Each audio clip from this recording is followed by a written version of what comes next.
I'm the flyest motherfucker at the kickback. Not a competition, little boy with a wrist that. Meet me in the bathroom, I don't want to chit chat. She not a boyfriend. Welcome to the Kickback podcast, everybody. We're doing an intro. We got two strangers in our home. I've never talked to these dudes before, but they saw on the Instagram that there's a podcast. You guys said you know Javi, right? Yeah, we know Javi. How do you guys know Javi? So I know Javi from high school, and I've known him since I think it was either like 11th grade or 12th grade. I don't really remember when, but I think it was 11th grade. You guys went to the same high school? So we did. So I used to live in Anaheim, and we used to go to the same school from like middle school to like 10th grade, and then I moved to Riverside, and so that's where I met Javi. Okay. Do you guys? I saw you guys' fancy car. You guys work on cars? I have a passion for cars. I mean, I bought that car like way back, like 2 years ago. But honestly, it was a financial mistake. I'm not gonna lie, I fucked up. Why do you think so? Because it's like, you know how like usually parents are like, you know, financial choices, they're like telling you like, be careful about like, what you buy. Yeah, and for it's sure. like you don't experience some shit, and so it happens to you firsthand. So it's just like, And then you're like, fuck. Yeah. Yeah, I think that's the best word to describe it as. But yeah, Angel and Brandon. Yeah. So that way everyone knows their names. Before we get into the podcast, they're like, wait, who the fuck even are they? We never even introduced them. But you're into cars. What are you into, bro? I'm into music a lot. Music? Yeah. Music is my passion, and mixed martial arts. I don't do it, but I watch it a lot. So I mean, I'm gonna get into it at some point. I know for sure. You gonna be watching the fights tomorrow? Yeah, Saturday. So I'm excited for the Justin Gaethje fight. And Who do you think's gonna win it? Who you going for? Dustin Poirier. You're going Dustin? Yeah, I'm going for Dustin. Why do you think Dustin's gonna win? Because Dustin's fucking crazy, man. Dustin and Justin. Justin looked incredible in his last fight. Since it's in Salt Lake City, you know, high altitude. You know, I mean, depending on the pace. Look at Leon. That you see, so last time when they went to Salt Lake City, Costa and that Rockhold fight. Luke Rockhold. I don't know if you noticed, Rockhold got tired real quick. Yeah. So in that same sequence, so we got to see if Dustin either puts that pressure, because I think he trains in AKA camp, and I think that's in Florida. So that's a big difference of the altitude. Yeah. And Justin Gaethje lives in Colorado, so where it's the mountains, where it's bigger, you know. So so Justin might have that advantage, and I think it's the pace. I don't know. I want to go Dustin, but I think Justin can win the fight. He's been winning the fights with high ranked fighters. His last fight, I mean, Rafael. I mean, Rafael's really fucking crazy too. Yeah. He's good with his kickboxing, but I mean, he still needs to work on his defense on the wrestling. Yeah, and I don't even know the wrestling, because you see Justin, that fool never wrestles. He doesn't, but he has a D1 history, you know. So he has history on like wrestling. It's kind of weird, huh? Yeah, that he's like a D1 wrestler, but he just never wrestles. He always stands up. But it's always entertaining. Yeah, the highlight, you know. Human highlight. Do you watch UFC? I don't know shit about UFC. You gotta start, bro. You gotta start watching UFC. I promise you, you're gonna love it. I don't think I've shown anybody UFC and they've said that they didn't like it. And if they didn't like it, they end up watching it again later on. I mean, he's shown me like clips and shit, and I fuck with it. So I mean, I don't put it past me like actually like watching it and like getting into it. And it's funny, bro, because I have a membership at the UFC gym. Damn, you're not even freaking training? Nah, bro. Cool. Nah, at least train the mind, you know? Just by watching the fights. Oh God, bro, you're right. Yeah, but okay, so cars, UFC, music. And you guys know Javi from high school. That's how you guys all connected together. Yeah. It's crazy. How do you know Javi, bro? He used to be my neighbor. Oh, for real? Yeah, Javi used to be my neighbor. And when I was in, he's like, I think a year or two younger than me. I think I was in 8th grade. 8th or 7th, end of 7th grade towards 8th grade. He was my neighbor back then. Yeah. And we used to kick it all the fucking time, bro. Because he was some kid that just came from Mexico. And I was there in a new place. I had just moved there. So I was like, friend, boom. Started doing almost everything together. Like, we used to hang out all the fucking time. But then, you know, he moved actually. He moved first. Yeah. And then afterwards, you know, we rekindled, I guess. We reconnected every once in a while. Always super chill. Good kid. Yeah, I mean, there's good. I don't know him personally, but I mean, from him, I know whoever he hangs out with, it's always good people and good vibes, you know? Yeah. So I could only imagine how. I mean, seeing his podcast too, the just the way he talks, it seems like a good person. Yeah, I was editing the clips for it, right, as of recently, and I was looking back through like the things that we were talking about. I was like, I like the mentality that the guests that are coming on have.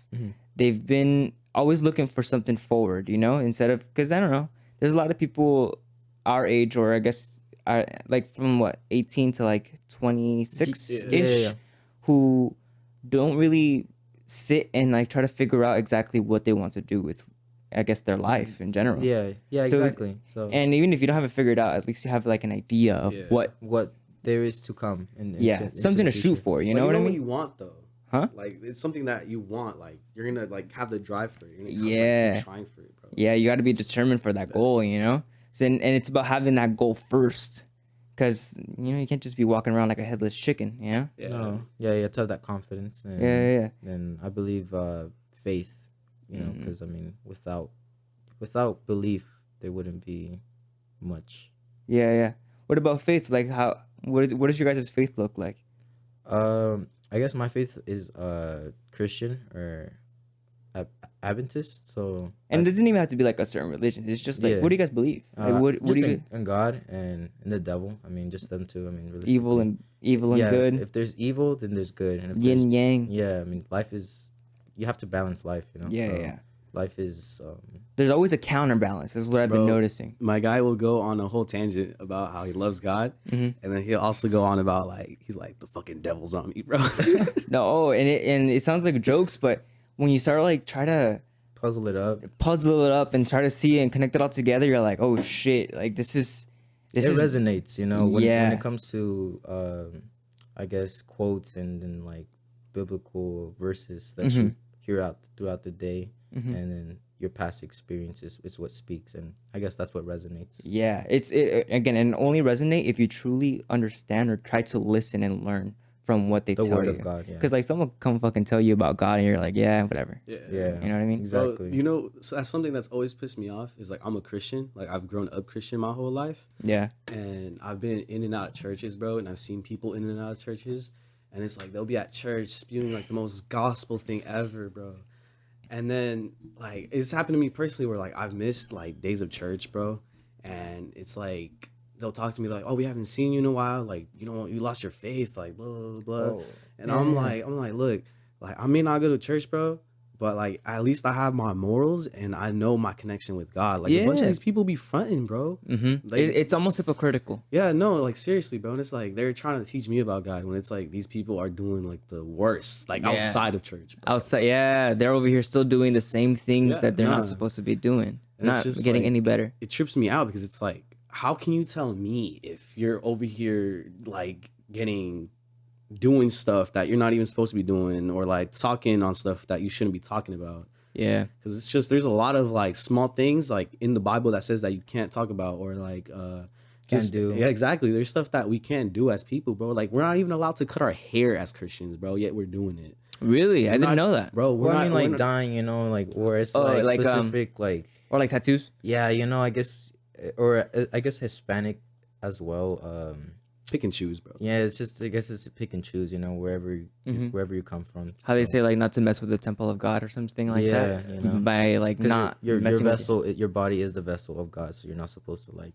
I mean, I have tattoos, but I get the meaning of it, but I think we're like an image of God, like God was creating humans, and I mean, I guess he was trying to replicate what he would look like. Well, I mean, I don't know. I think it's like his version of perfection, bro. Yeah, because we're not perfect, but to him, we are perfect. Exactly. You know.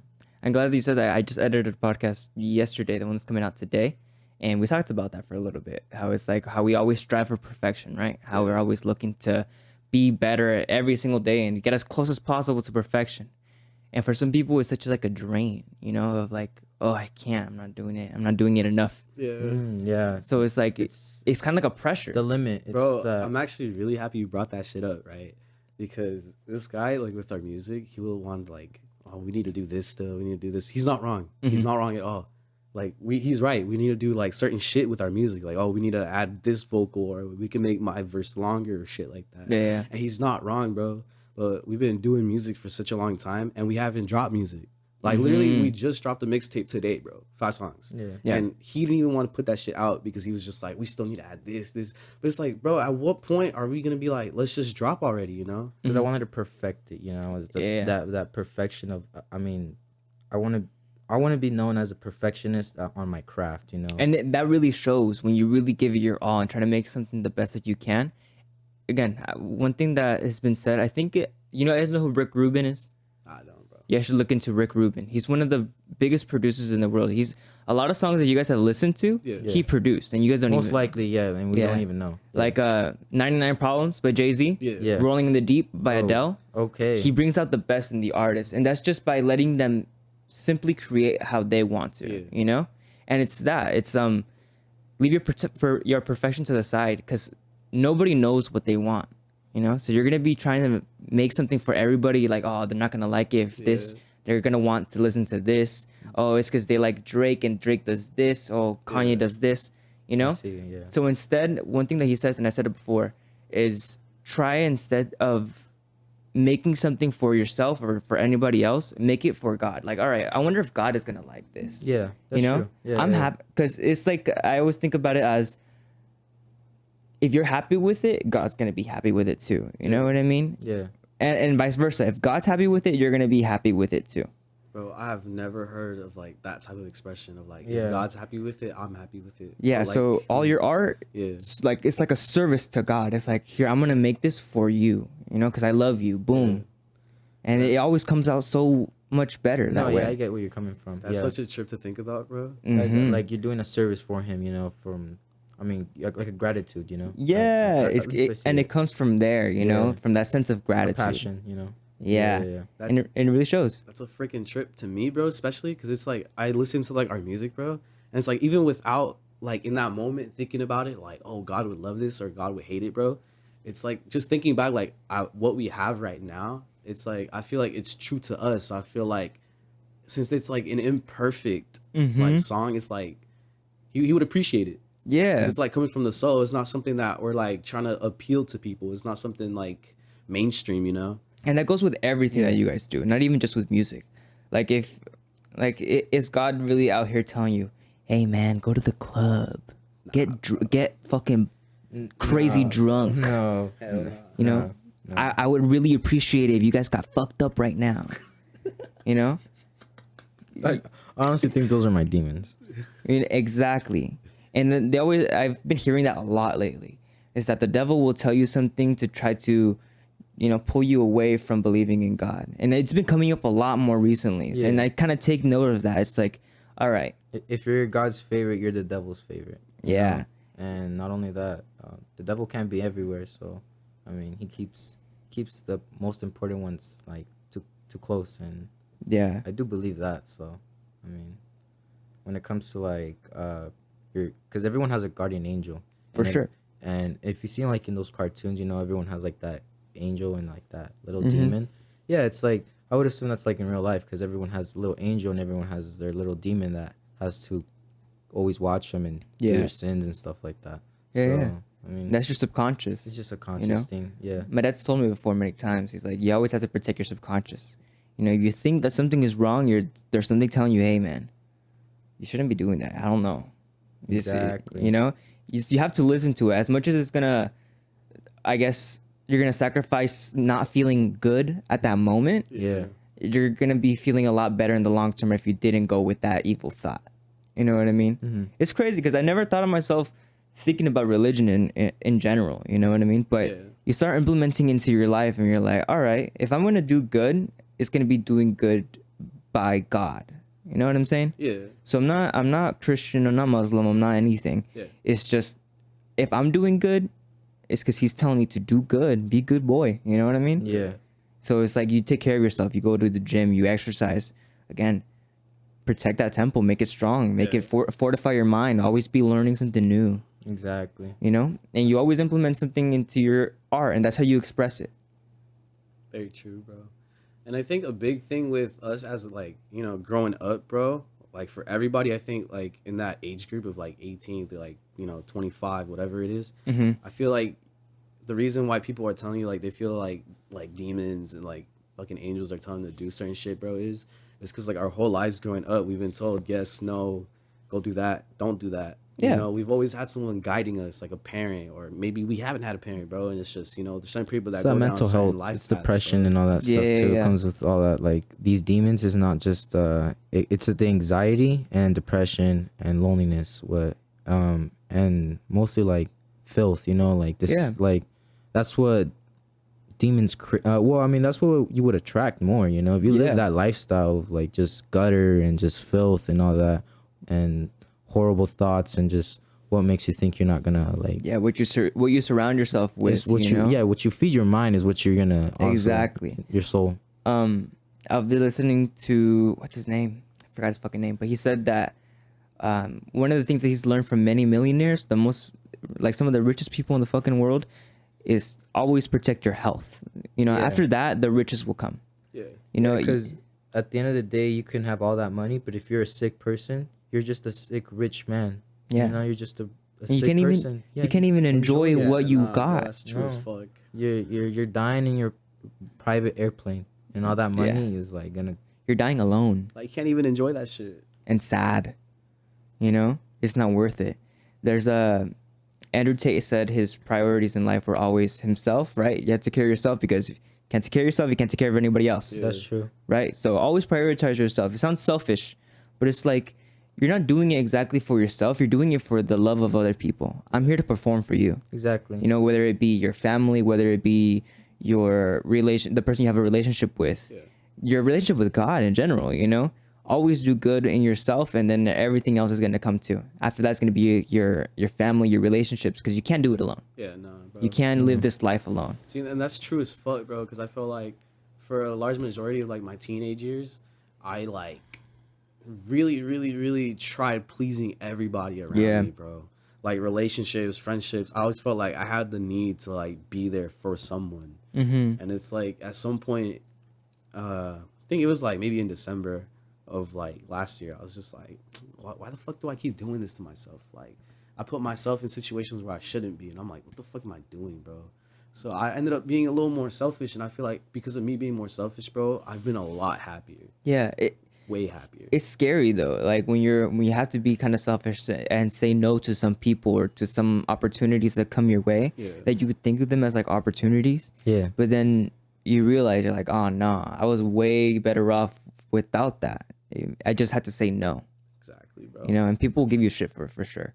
You know, when you finally tell them, hey, no, I'm done. You can't be doing people hate on you when they're not there. Mhm. You know, and it's very clear. It's very clear.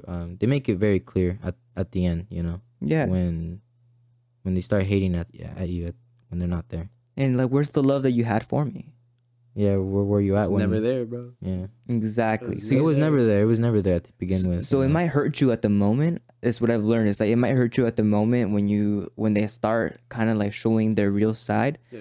But you have to see that real side. You gotta accept that shit too. You gotta, You gotta accept- that shit accept and the move on, bro. You gotta accept that they're gonna be who they are and that's what they're going to be. Mhm. And if you like want to take it back, you're gonna have to realize that if they do it again, you accepted that was who they are. You know what I'm saying? Like Mhm. that's You understand them now. yeah. You understand why they are that of a person, or you know, but. And it's about like setting a standard for yourself too. Yeah, It's like, yeah, exactly. It's too. cool like having a standard for yourself. And it's worse if it's family, because then Yeah. there is no standard, because you have to like if it's a brother or a sister or family, literally. Yeah. But if it's someone that you could just like, all right, whatever, like throw away, then Mhm. yeah, standards. Yeah, it really does hurt a lot more when it's family. You know, because everyone has to have a standard for themselves. And if you set yourself to a high standard, it's like the people around you that will choose to be around you will set themselves to a high standard too. Mhm. You know what I mean? So if you take care of yourself daily, if you share love with everyone that comes your way, Mhm. like all those good traits that you show to people kind of rubs off on them. And they're like, okay, that's how that person's acting. They wouldn't like it if I acted this way. I now realize why I can no longer talk to them. It's because I can't live up to their standard. So it's I guess that one process that they might go through, it's like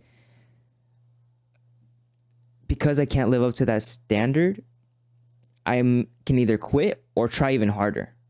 And it really differentiates like the people who will really stay with you all the way. Like, yeah. you know, it sets your standards up now instead of just like wanting to be with that crowd, you know, or that place, I guess, where you were at. Bro, Yeah. I think a big part as to why me and Angel get along so well, bro, is because I feel like growing up, I feel like we've had relationships like with other people, you know, like just female, whatever, friendships. And I feel like we felt like the same abandonment of like us trying to like please people, and it's like us trying to like show love to people, and it's like we've never shown ourselves loves, bro. So then like when we end up making our music, it's like we may not be sad in like that moment in time, but it's like because of how much shit that we've like been through, bro, we can like tap into that shit, bro. Yeah. It's like It's like we can relive that. We can we relived our. It's kind of like that trauma. Yeah, I guess it's kind of like a storytelling before. I mean, only if you know it. I mean, we know it because it's real to us. You know what I'm saying? It's real. Everything that we talk about, it's real. It's not made up. I mean, it's just like I said. We're reliving it in a song. Yeah, you're an artist. Yeah, that's what it is. So I mean, when I hear it, I'd be like, oh, that makes. I don't know why it resonates or it makes sense, but then no, duh. It made it from the person. I made it. You know, like I made it. So Yeah, it came from you. Yeah. Yeah, I heard something like a couple days ago, and it was like an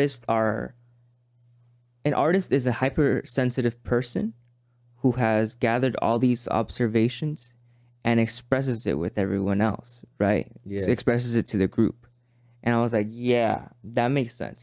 I think that right there made sense. It's like you, as an artist, you feel everything.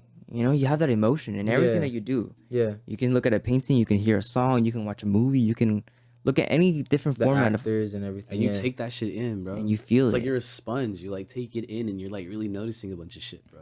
Yeah. And I think that's like the best thing about having creativity. Mm-hmm. Like, have you watched Dragon Ball Super? Yeah. All right. So during I think it was the Tournament of Power, it's like the other Saiyans from the other universe, they were like you could feel a tingle in your back. Like that tingle is what makes you a Super Saiyan. Tingly thingy, right? yeah. So when we touch back on like creativity and music, bro, like when you're in the studio and you know like a certain beat is there for you, it's like you got that tingle on you. Like you hear it like in the first 2 seconds, like 3 seconds. Yeah, so off you don't that even tone, like bro. you don't even gotta skip it. Like you just you know it's that beat, or for some reason like it just like you know you could like make music out of it. It resonates with you. Yeah, there you go.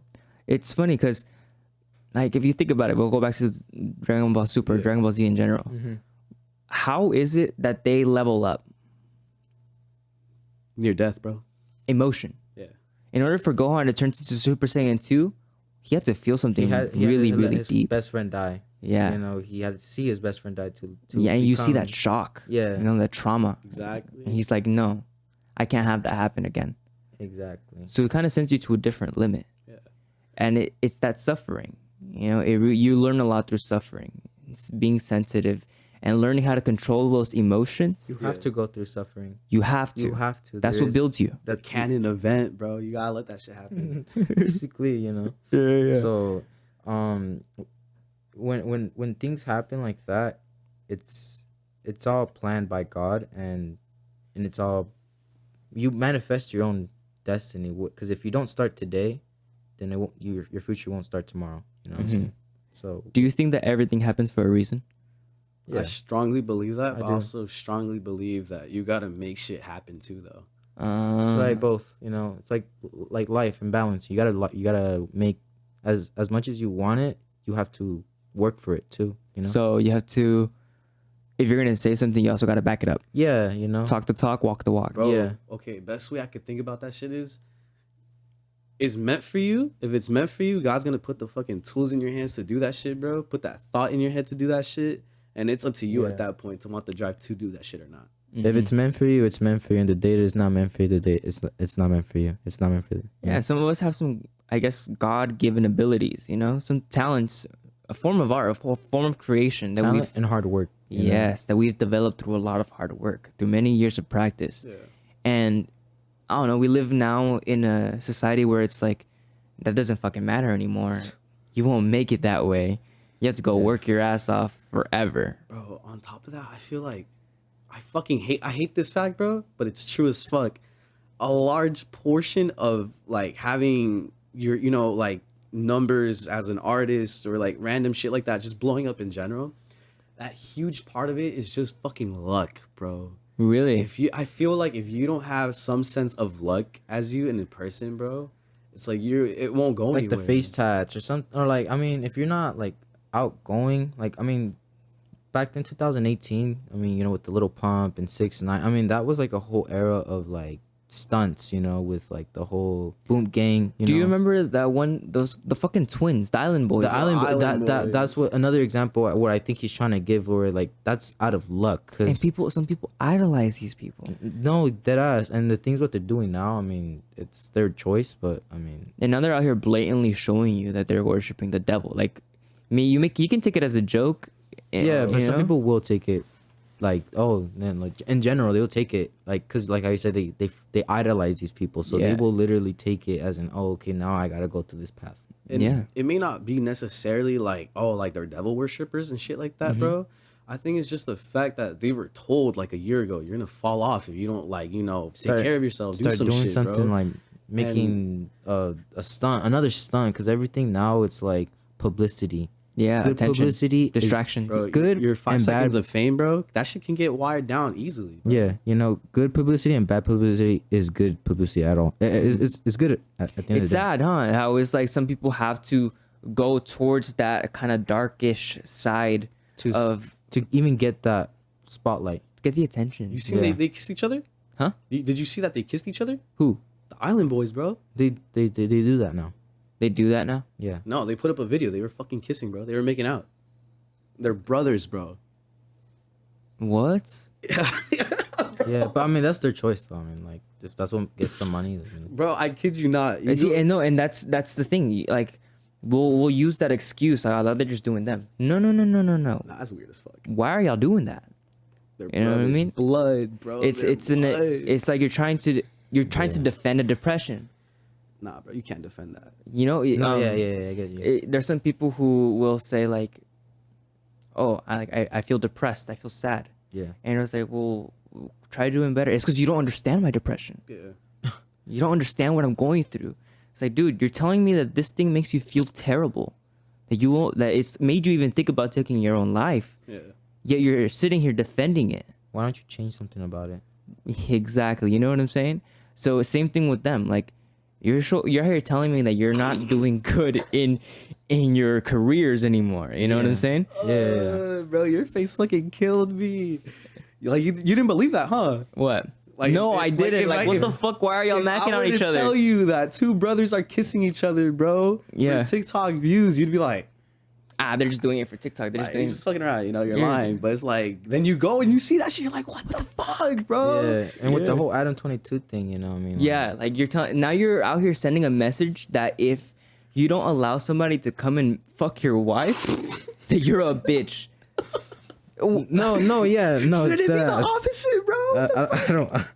Man, that shit's all fucked up. It's artificial shit, and they're making you believe it, that it's real, that Bro, this is the way it has to be. I mean, I don't always like, you know, I mean, this is just my train of thought. It's like, I don't always like fully agree with what shit Andrew Tate says, right?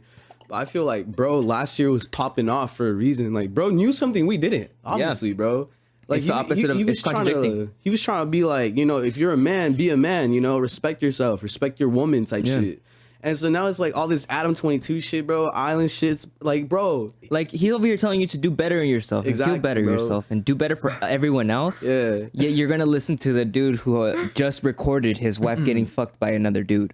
that's a wild statement. The funny thing is, Andrew Tate actually interviewed Adam 22, like with Aiden Oh, yeah, Ross. on a yeah, podcast? like all of them. So it was just. I Like, haven't seen that podcast. I haven't seen seen either, that but I seen clips, and I could just assume it was just like awkward or like just he didn't care. He didn't seem like he wanted to talk to him. I mean, I don't know, why would you want to talk to like a beta? I mean, it's a And- beta now, right? Yeah, it's I mean, like you don't. I don't like. I don't really like. I'm not gonna lie, bro. I don't really like putting people in positions like beta, alpha, that shit. It's just you're not respecting yourself and what you have. Yeah. Because you're allowing anybody to just come and grab it whenever they want.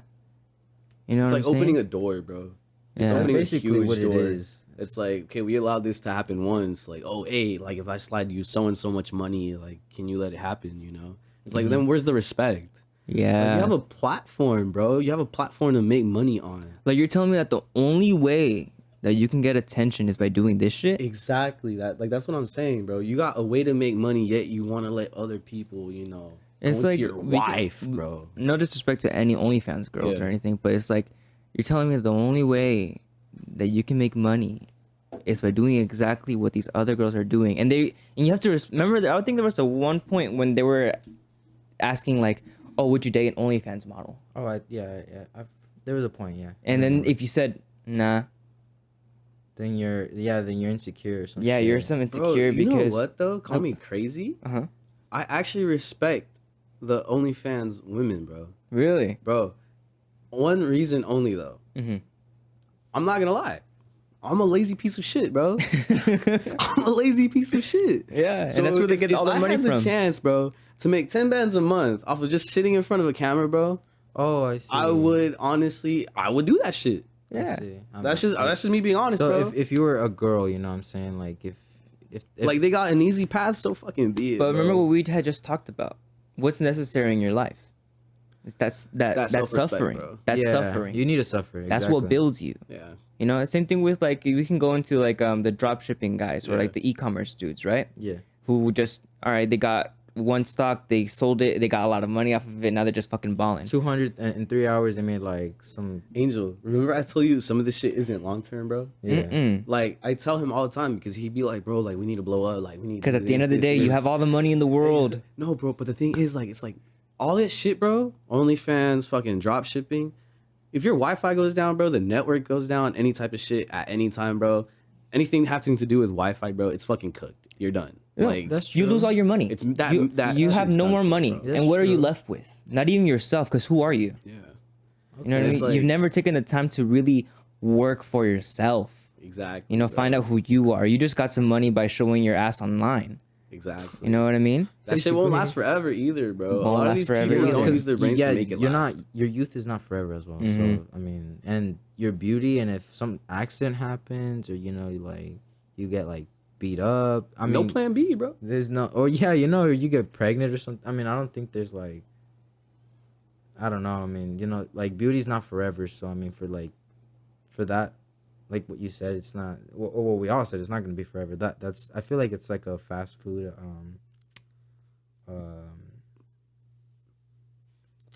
Like fast food process, like marketing or something. 'Cause Like it's not, in, out, done with. yeah, it's not sustainable.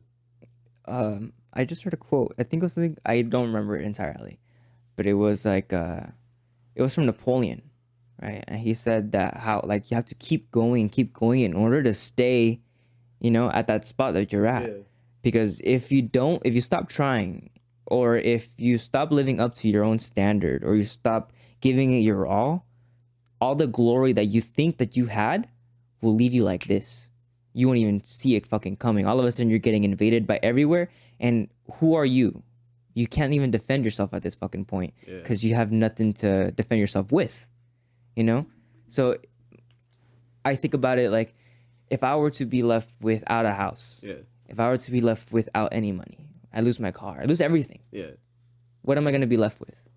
Your brains, bro. Just you. Just your mind, just your heart, just your soul, just you And God. I mean, and God. Yeah. You know what I mean? And God lives within you right Yeah, here. usually God shows himself or when you're alone, and Mm-hmm. usually when you need to be alone, it's Mm-hmm.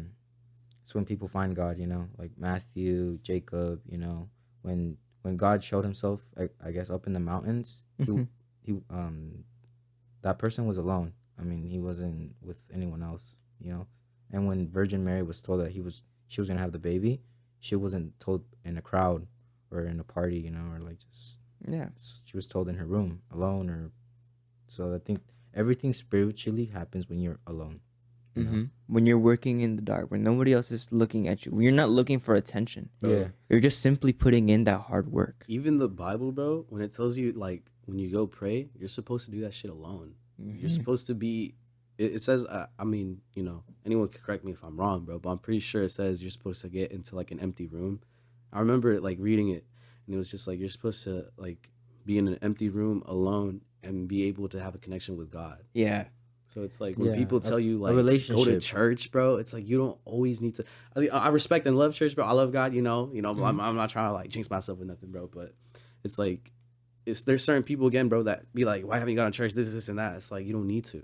Yeah, there's some people in that they're going there for the wrong reasons. You know what I mean? So it's like, yeah, you guys are all worshiping him, but this guy's worshiping him for the wrong reason. Yeah. That's not exactly the way you're worshiping him for. Mm-hmm. But when you have that one-on-one conversation with somebody, or with God, with yourself, I've brought it up before on the podcast. There was one time where I was talking to myself in front of that mirror, literally for an hour, dog. What the fuck? For what, bro? It just to see what happens, see what learn. You're not just gonna learn shit. You have to actually sit and want to learn something. What'd you learn from that? Like, what did you gain? Like, what were you thinking during that time, bro? If I remember correctly, it was a while ago. It was probably like 2 months ago or something, 3 months ago. But it was like, this world isn't taking care of each other anymore. Nah. Everyone's so divided now. Whether it be over different religious standpoints, over race, over monetary standpoints, over politics, ethnicity, everything. Yeah. There's always going to be something that is put there upon us to divide us. Yeah. Right? Unfortunately. And it's like, yeah, that person's trying to be better, but while that person's trying to be better, he's destroying that person. Everyone wants to see you do good, but they don't want to see you do better. Exactly. Better than them. Yeah. Exactly. So that's the kind of perspective that we have to change. Where it's like, I'm doing as best as I can.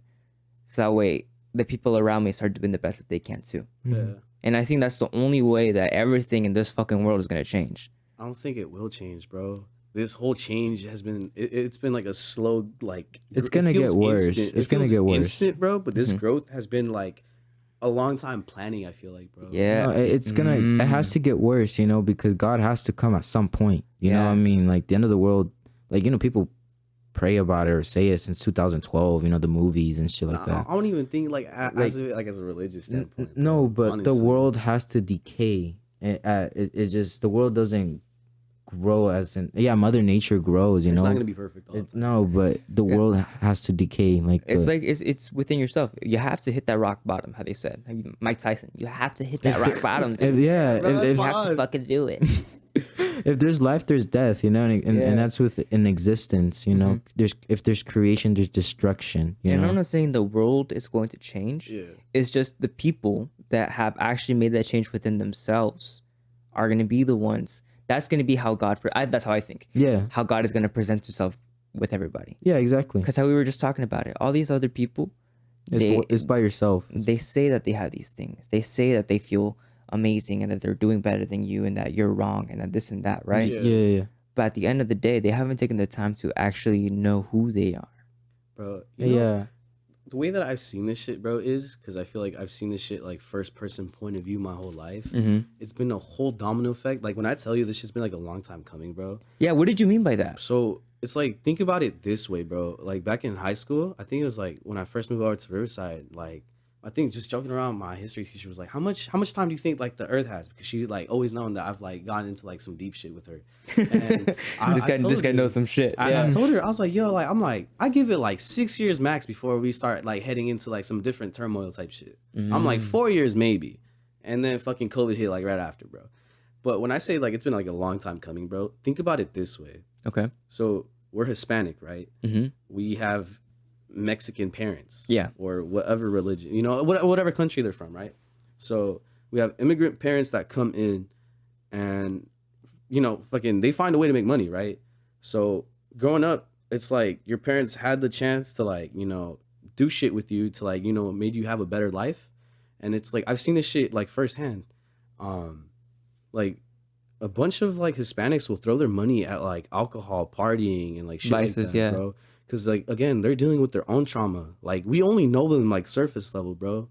A lot of us don't speak about our traumas. We don't speak about shit that's happened in our lives. Because who fucking cares about them is what they try to tell you. Exactly, you know what I mean? Bro. It's like, no, they try and justify that shit with, like, parties and shit like that. And growing up, bro, I've seen I've seen it growing up, bro. Yeah. Like they throw money at random shit, throwing money at this, go here, go out, go there, right?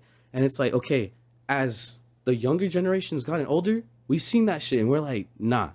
Nah, I seen you like break your back. I've seen you work your ass off just to throw it away.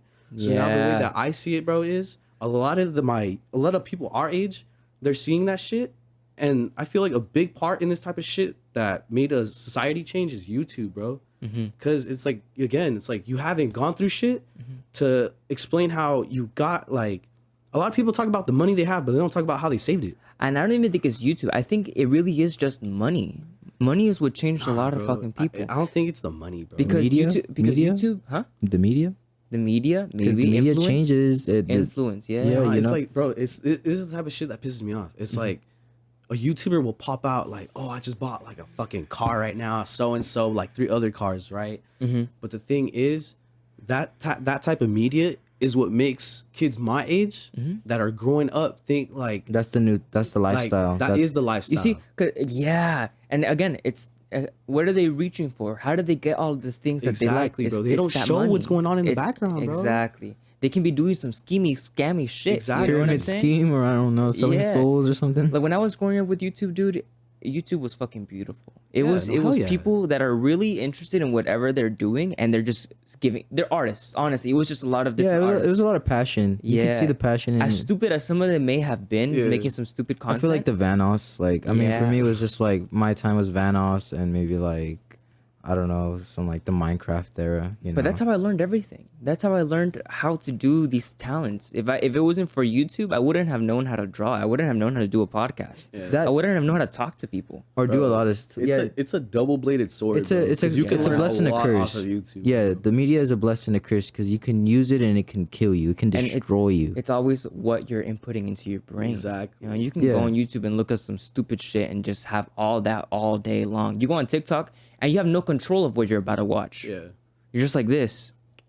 Bro, it's scary too because you'll end up on that shit for like if you know, like me, I'm not gonna lie, bro. I work night shift, so like during my shift, I'm not really on my phone, bro. So like when I'm home, I'll be like, fuck, like let me sponge up like this information that's on TikTok. That in the last time little I'm there. reserve of energy, your Exactly. dopamine, right? Yeah, Afterwards, yeah. you're like, ah, fuck.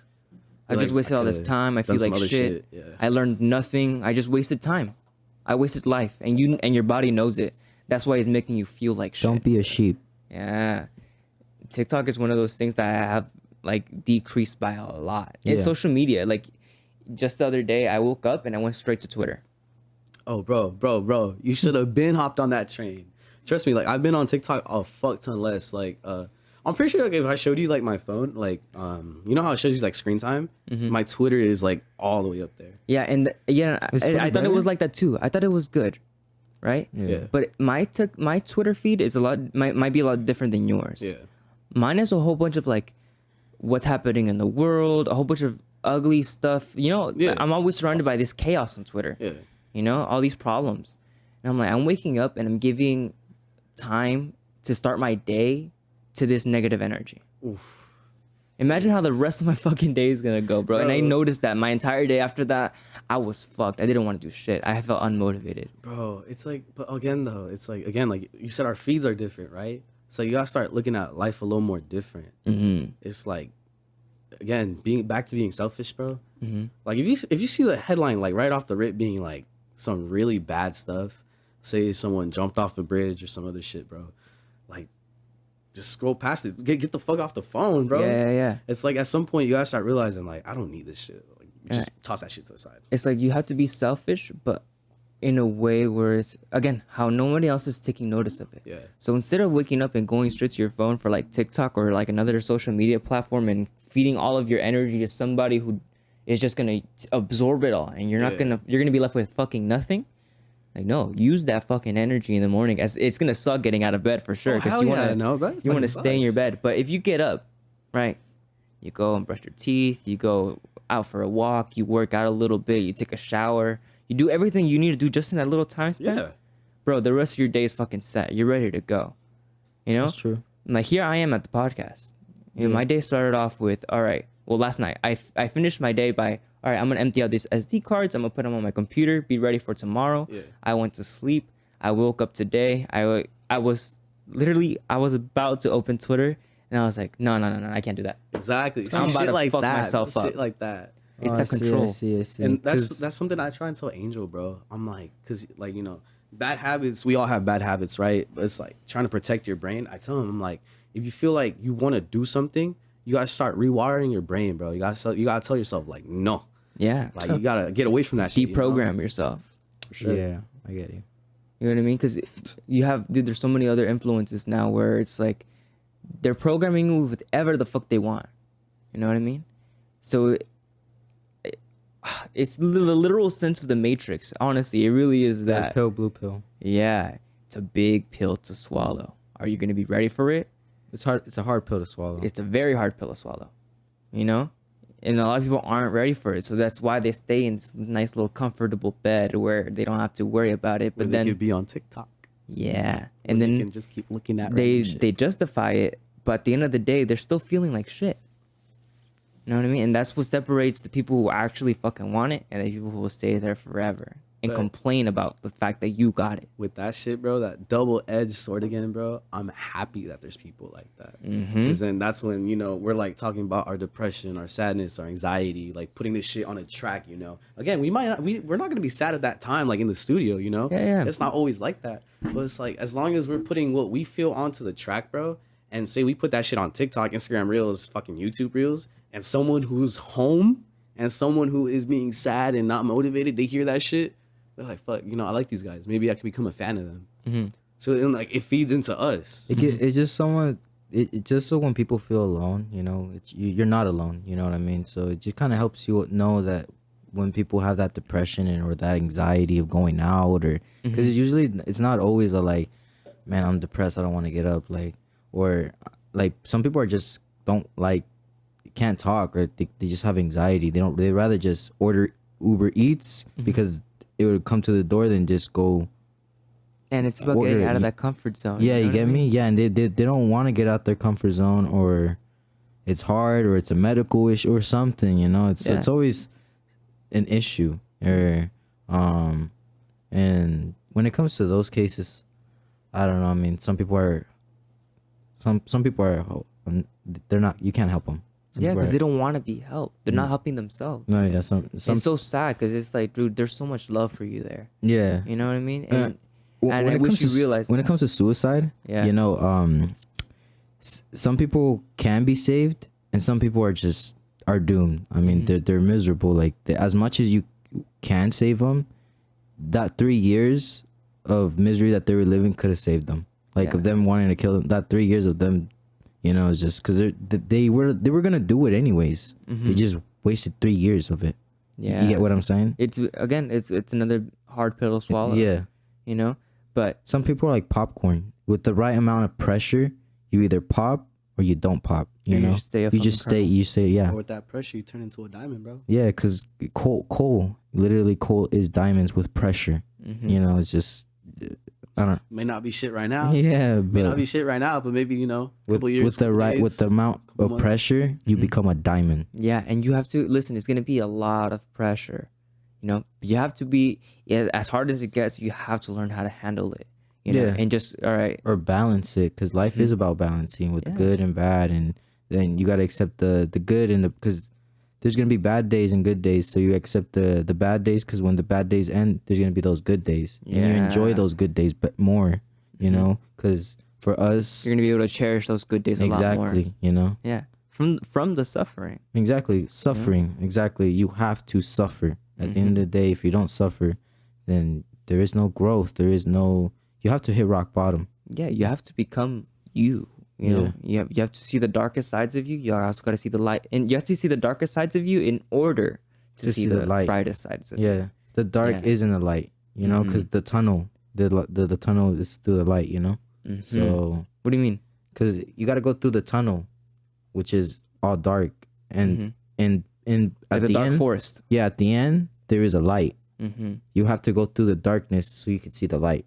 Does that make sense? There's like a tunnel hole, or like And it's gonna be a hard path to walk down, but you take one step.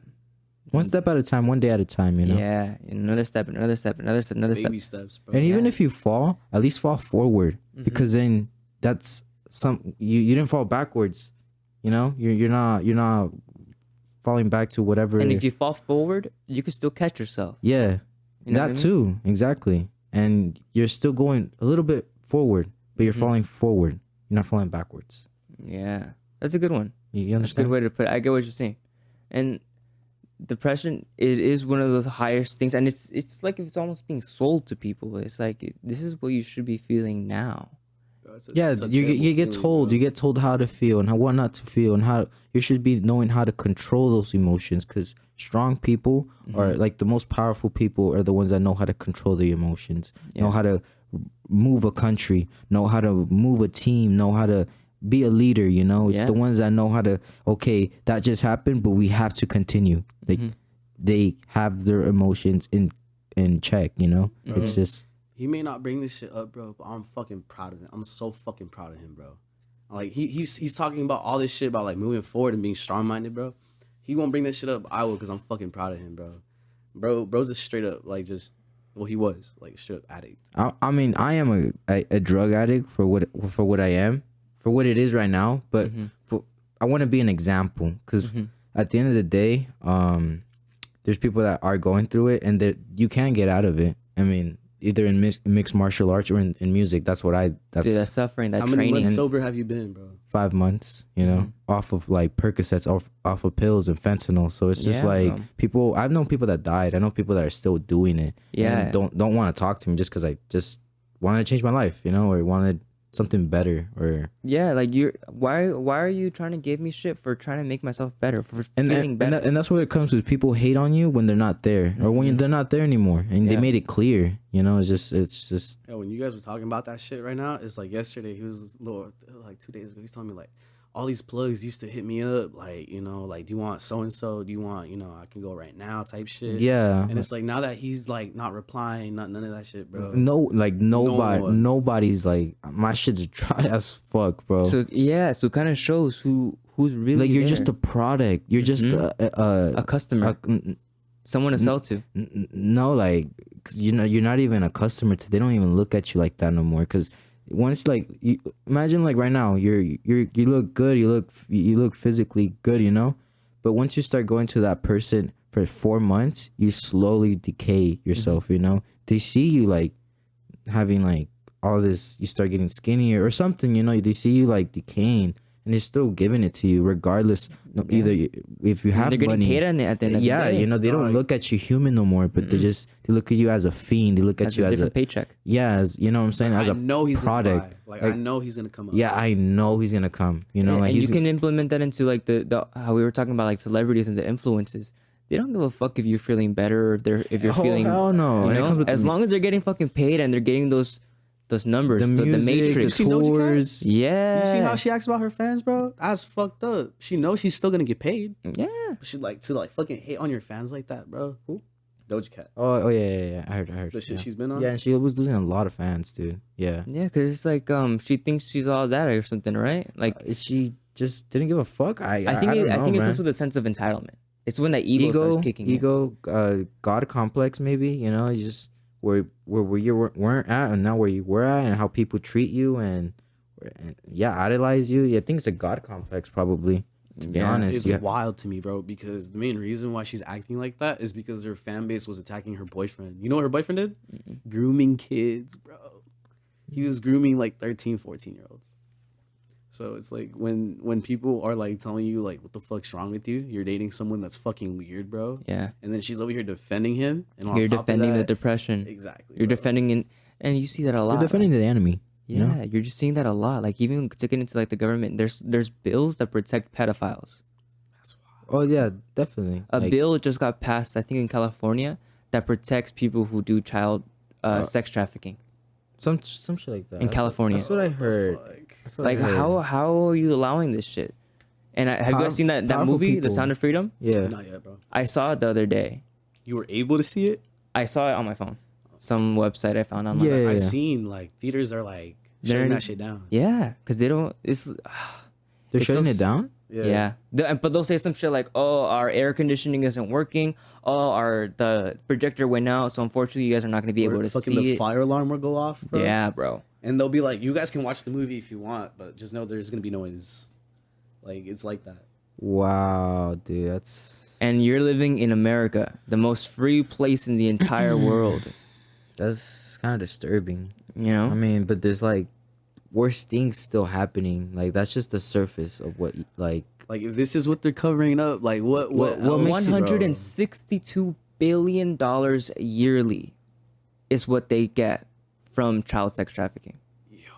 Who, bro? The U.S. is the biggest consumer of child sex trafficking. Epstein's on this shit, bro. Epstein's on. No, dude. Epstein you seen like the flight logs of all the people that used to go to his island. Yeah. Right? Yes, dude. No, yeah, You know, most of those are fucking government officials. And you don't want to believe them because it's like, nah, that's not happening. Listen, if there's a lot of beauty, if there's a lot of good in the world, there's got to be a lot of evil, a lot of monsters in this world. And as much as you don't want to believe it, it's Dude, fucking happening. It is, yeah. It You is. know? You've heard celebrities talk about pizza? Yeah, the Like, Pizzagate. you've heard about that pizza theory, bro? You Yeah. heard about that shit? It's like a code, no? Yeah, It's like code for children, bro. That's what I'm saying. Like hot dogs. Send me hot dogs or Like, it's fucking wild to me. send me like, how 13 open hot they're dogs about or that, something bro. and like that. and like we'll think about it like, yeah, whatever. They're just fucking making some shit up to get these like celebrities. But it's like that's exactly what they want you to think. It's Hell like no, bro, it's not a joke. It's not like trying to fuck around with people. so bro. now when they're out here blatantly telling you, oh yeah, we're freaking consuming the blood of children to look younger. It's fucking crazy.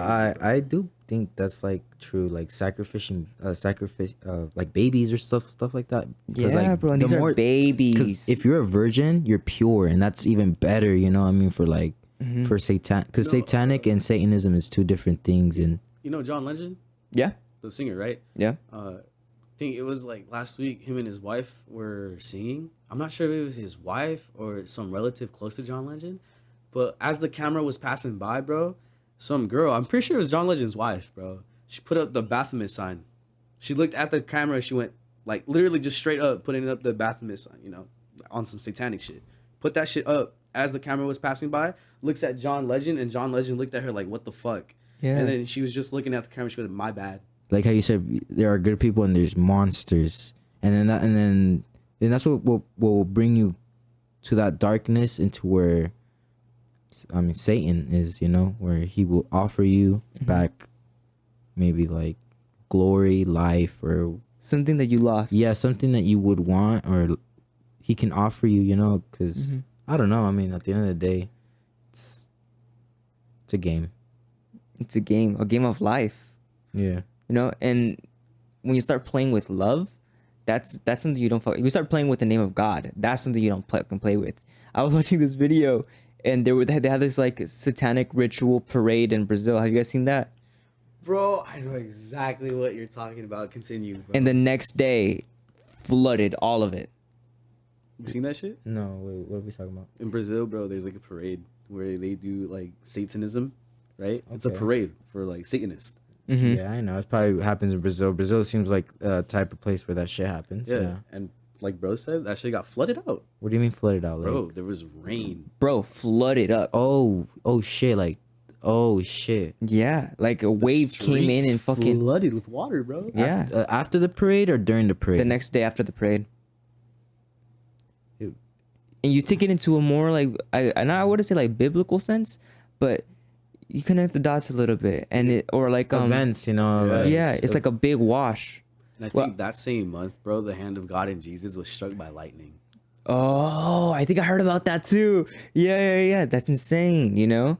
yeah. And that's how God presents That Himself can't be a sometimes. coincidence. Bro. And then you see, it's just whether we don't know it or not, there might be a battle between hell and heaven right now. You know? Yeah, there's always has been. There always This, has you know, been. it's just like this is at the end of the day, this is the devil's realm. This is his place. The beginning of humanity started as a war between heaven and hell. Yeah. You know? You know? Yeah. Freaking, here comes the freaking snake Exactly. telling you to trust him. Trust the snake. Listen, I'm And they told you to stay away from that tree, like Yeah. in the beginning, like stay away from that tree, like Yeah. and just because there's some, you know, I think God already explained. we're it. surrounded by so many snakes now. Yeah, You know what I mean? Where it's like they're telling you to trust them and you want to trust them, but remember they're the snake. They're always going to be a snake. yeah. And You gotta accept it, like, you know, accepting. Yeah. And then as much as it's going to feel good about what they tell you, you know, like, oh, here, take this. Yeah. Oh, here, feel this. Oh, here, think this. It's going to make you feel a lot better. Right. It's like, nah, I know the truth. I know what they told me not to do it. Yeah. They told me to stay away from it. And I have to stay true to that. I think that's one thing I've always seen the world as, bro, is I felt, because I've read the Bible. Like, I used to be, like, stupid religious, bro. Like, stupid religious. I'd go to church, like, every weekend. And I think the best way I could put it is, bro, like, from reading the Bible, is I think God, well, he knows for a fact, we know for a fact, Earth is hell. Earth is hell. It's the first base. This is all a trial, bro. Earth is hell. This is a realm. This is hell. Like, it's not supposed to be good. This is why depression and anxiety, bro. You think it's a test. all the dogs and all the animals are wired to have anxiety and sadness? We're capable of thinking and feeling shit for a reason, bro. Bro, look at all of this shit that humans have created. It's by design, bro. It's by design. And it all started with a thought. Not everything what we create is good, because it also comes in the devil's plan. You know, drugs and these Xanax bars, like that. I mean, from like the way it came up in addiction, you know, that's like all devil-ish. You know, I mean, it's part of a plan. It's his plan, because God has a plan and the devil has a plan to take as much as whoever they can. You know, because you're either good or bad. But sorry to interrupt, bro, but I feel like this shit has been like one big spiritual war. It's like they tried it with parties and drugs. Yeah. They've tried it with like music and influence, music, media, vices, bro. politics. And now they're over here trying to all tell about us politics like now, aliens are real and shit, bro. I feel like they're trying to sway people away from religion, like from no, God. with anything, you know. I mean, yeah, at the end of the day, with the Bible, with the Chronic, you know, with Arabics, I do believe in a lot as well. I mean, in a way, they're like, you don't disrespect Allah. Like, they will kill you if you talk bad about them. We don't do that with God. Like, you can put an image of him looking silly and we would disrespect God, you know? Yeah, you and put fun at him. Yeah, you know, and over there in Saudi Arabia, it's just, the religion over there is so strong, and you can see the people They're over there thriving, bro. You know, you can see the people over there is different. Like the passion of religion in Saudi Arabia or Arabic or. I mean, look at Habib. Yeah, no, Habib, exactly. Like, Habib literally, he's humble, like the way he trains and he prays, and he stays with his parents, and is just like a good like person to look up to. And what would you would see? What would you think of God would like? Exactly what you think, what you would ask and say, like, is this what God would like at the end of me? If when I die, I left this and I did this, would God be happy? And the way how Habib, you know, as an example, he trains really hard. He struggles. His morals are just, and then he just goes and prays all the time. That's all he does. Exactly. And people will think about it as like, that guy has no fun. That guy is boring. That guy is, you know. But he's happy, bro. That's life. He's fulfilled. That's your life. He doesn't need to go fucking drink and party, bro. He's happy as a person. What more do you want? Yeah. Up in the mountains, probably. Up in the mountains with his family, has a farm.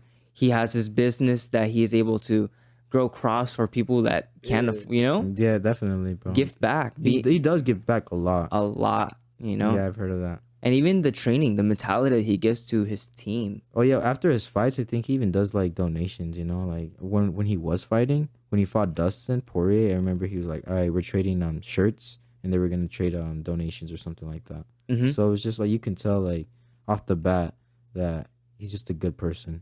I mean, you can tell on his status. You know, I heard this quote one time. And it's like, "Don't be a nice man, be a good man." Right, and I thought about that for a second, because it's like the nice man's gonna tell you some shit just because he's nice, and not exactly what you need to hear, you know. Yeah. So it's like, I don't know, they'll try to come and play nice, be compassionate with you and this and that, but they're not helping you in any way. But the good man's gonna tell you straight up, hey, you need to get your shit together. I know it's gonna be fucking hard, but I'm with you. So let's do this shit. Let's do it together. That's what a good man is. You know, someone who's ready to sacrifice what he has and what he's built for the sake of somebody else, to make them a part of them or help them build their own.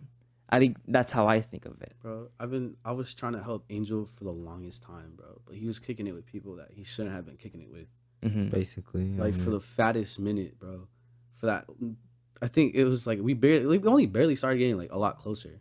Like we would go to like the studio like every other month, but like recently it's been like every week almost. Yeah, it's been more consistent. You know, Yeah. I mean, And persistent and consistent. You know, and then soon, I mean, it's also like having that confidence and just.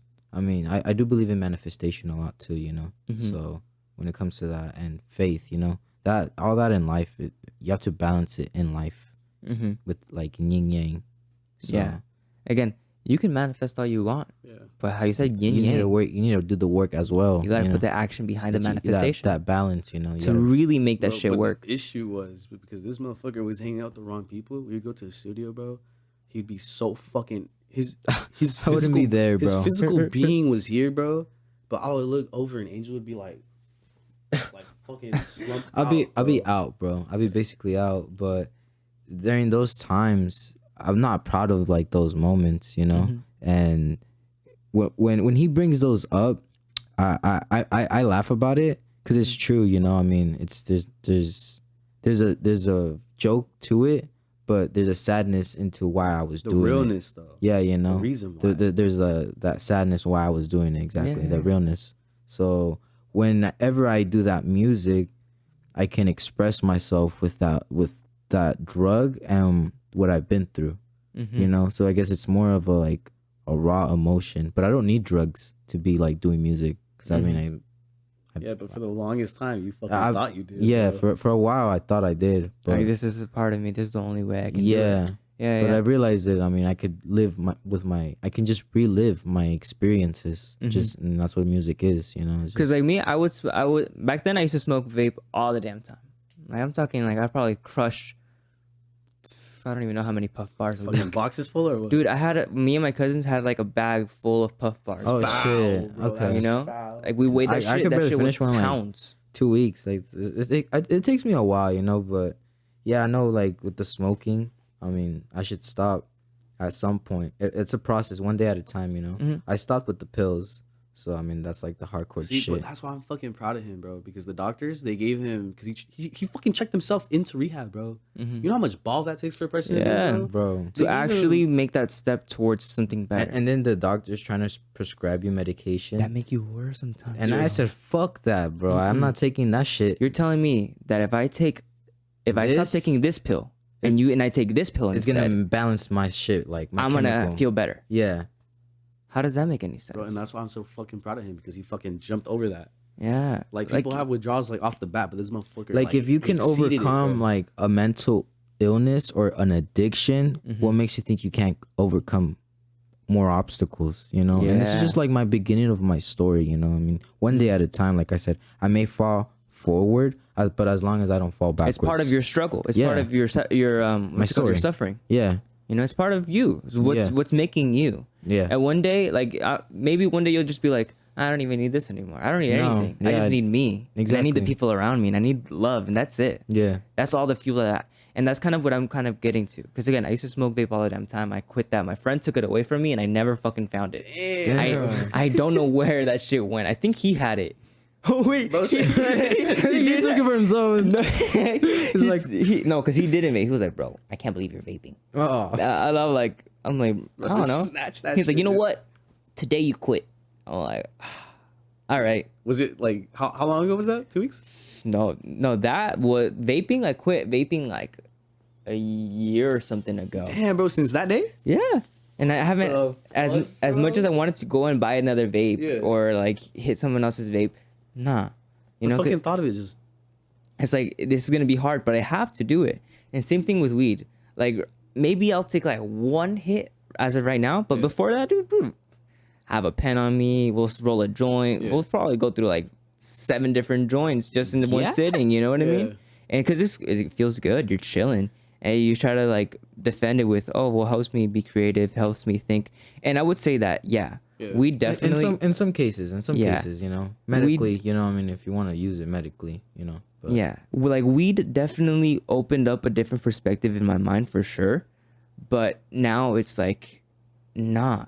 It kind of felt like if my brain was too foggy, like I feel like I'm saying that weed will help me with creativity completely. Yeah. So I was Probably like, not a long term. Like how we Yeah. all say, you know, it's not a long term. It's not everything's a long term. It shouldn't be a long term. This thing shouldn't be a long term. Like with your the way you consume it, like It's not a need. it's not. Yeah, it's like this shit is not. We weren't born with this. You know what I'm saying? Yeah. So we're not meant to like consume it for the rest of our lives. Yeah, Actually, no, bro, and you know what's crazy about weed? Our brains have fucking receptors to accept them. Yeah, It's yeah. fucking wild, bro. there's like 5 different little receptors in your brain or Just for something. weed. Yeah. It's fucking crazy, bro. When you take mushrooms, all of them, they open like that. Oh shit! Mm-hmm. I didn't even know about that. Yeah, so that's why, I don't know. Somebody was telling me about it, but that's why you feel like everything at once. You know, when you take a mushroom, and you're like, oh shit, like everything is just fucking crazy because you're feeling it literally everywhere. Yeah, you're you feeling know, like hyperactive about it, bro. You like super sensitive. Like it's crazy. super sensitive to everything. Oh yeah, you're like very emotional. Yeah. On mushrooms. I've been on mushrooms. How- I'm a drug addict. I mean, I've done all of it. I'm not proud of it, but yeah, mushrooms would get you very emotional for sure. Yeah, I've cried. I think both times that I've tried it. I've cried too. When I was talking to myself in the mirror, I was on a mushroom. This motherfucker. Yeah, I was. But sometimes you kind of need it. That's what I'm saying. You need to talk to yourself because you are real, and real talks to real. You know, exactly. And I think that was one of the things. Is like we're living in such an artificial world where they're telling you these things, where it's like people are trying to play with you like this, like puppets. Like, yeah. This is one of the things that I saw both times. I don't know what, like, but I like doing that too. and not like a visual thing, but almost like a feeling of yeah, just Strings attached, bro. Just playing with your fingers. yeah, just- you know. And I was like, What does this No. mean? Why is it so specific? and to the a fact Muppet? that you brought it up, I'm glad that you're not. Do you do that, or is it just something that you Mushrooms? Just, no, the finger, thing? Yeah, that. I wouldn't say I do it. I've been stretching out, but like I don't do it a lot. I'm always on my keyboard. I've always used my hands for different things, drawing. But doing that movement, like, I, is it I just, do it too, bro. Like, yeah. I do that shit too. I do it often.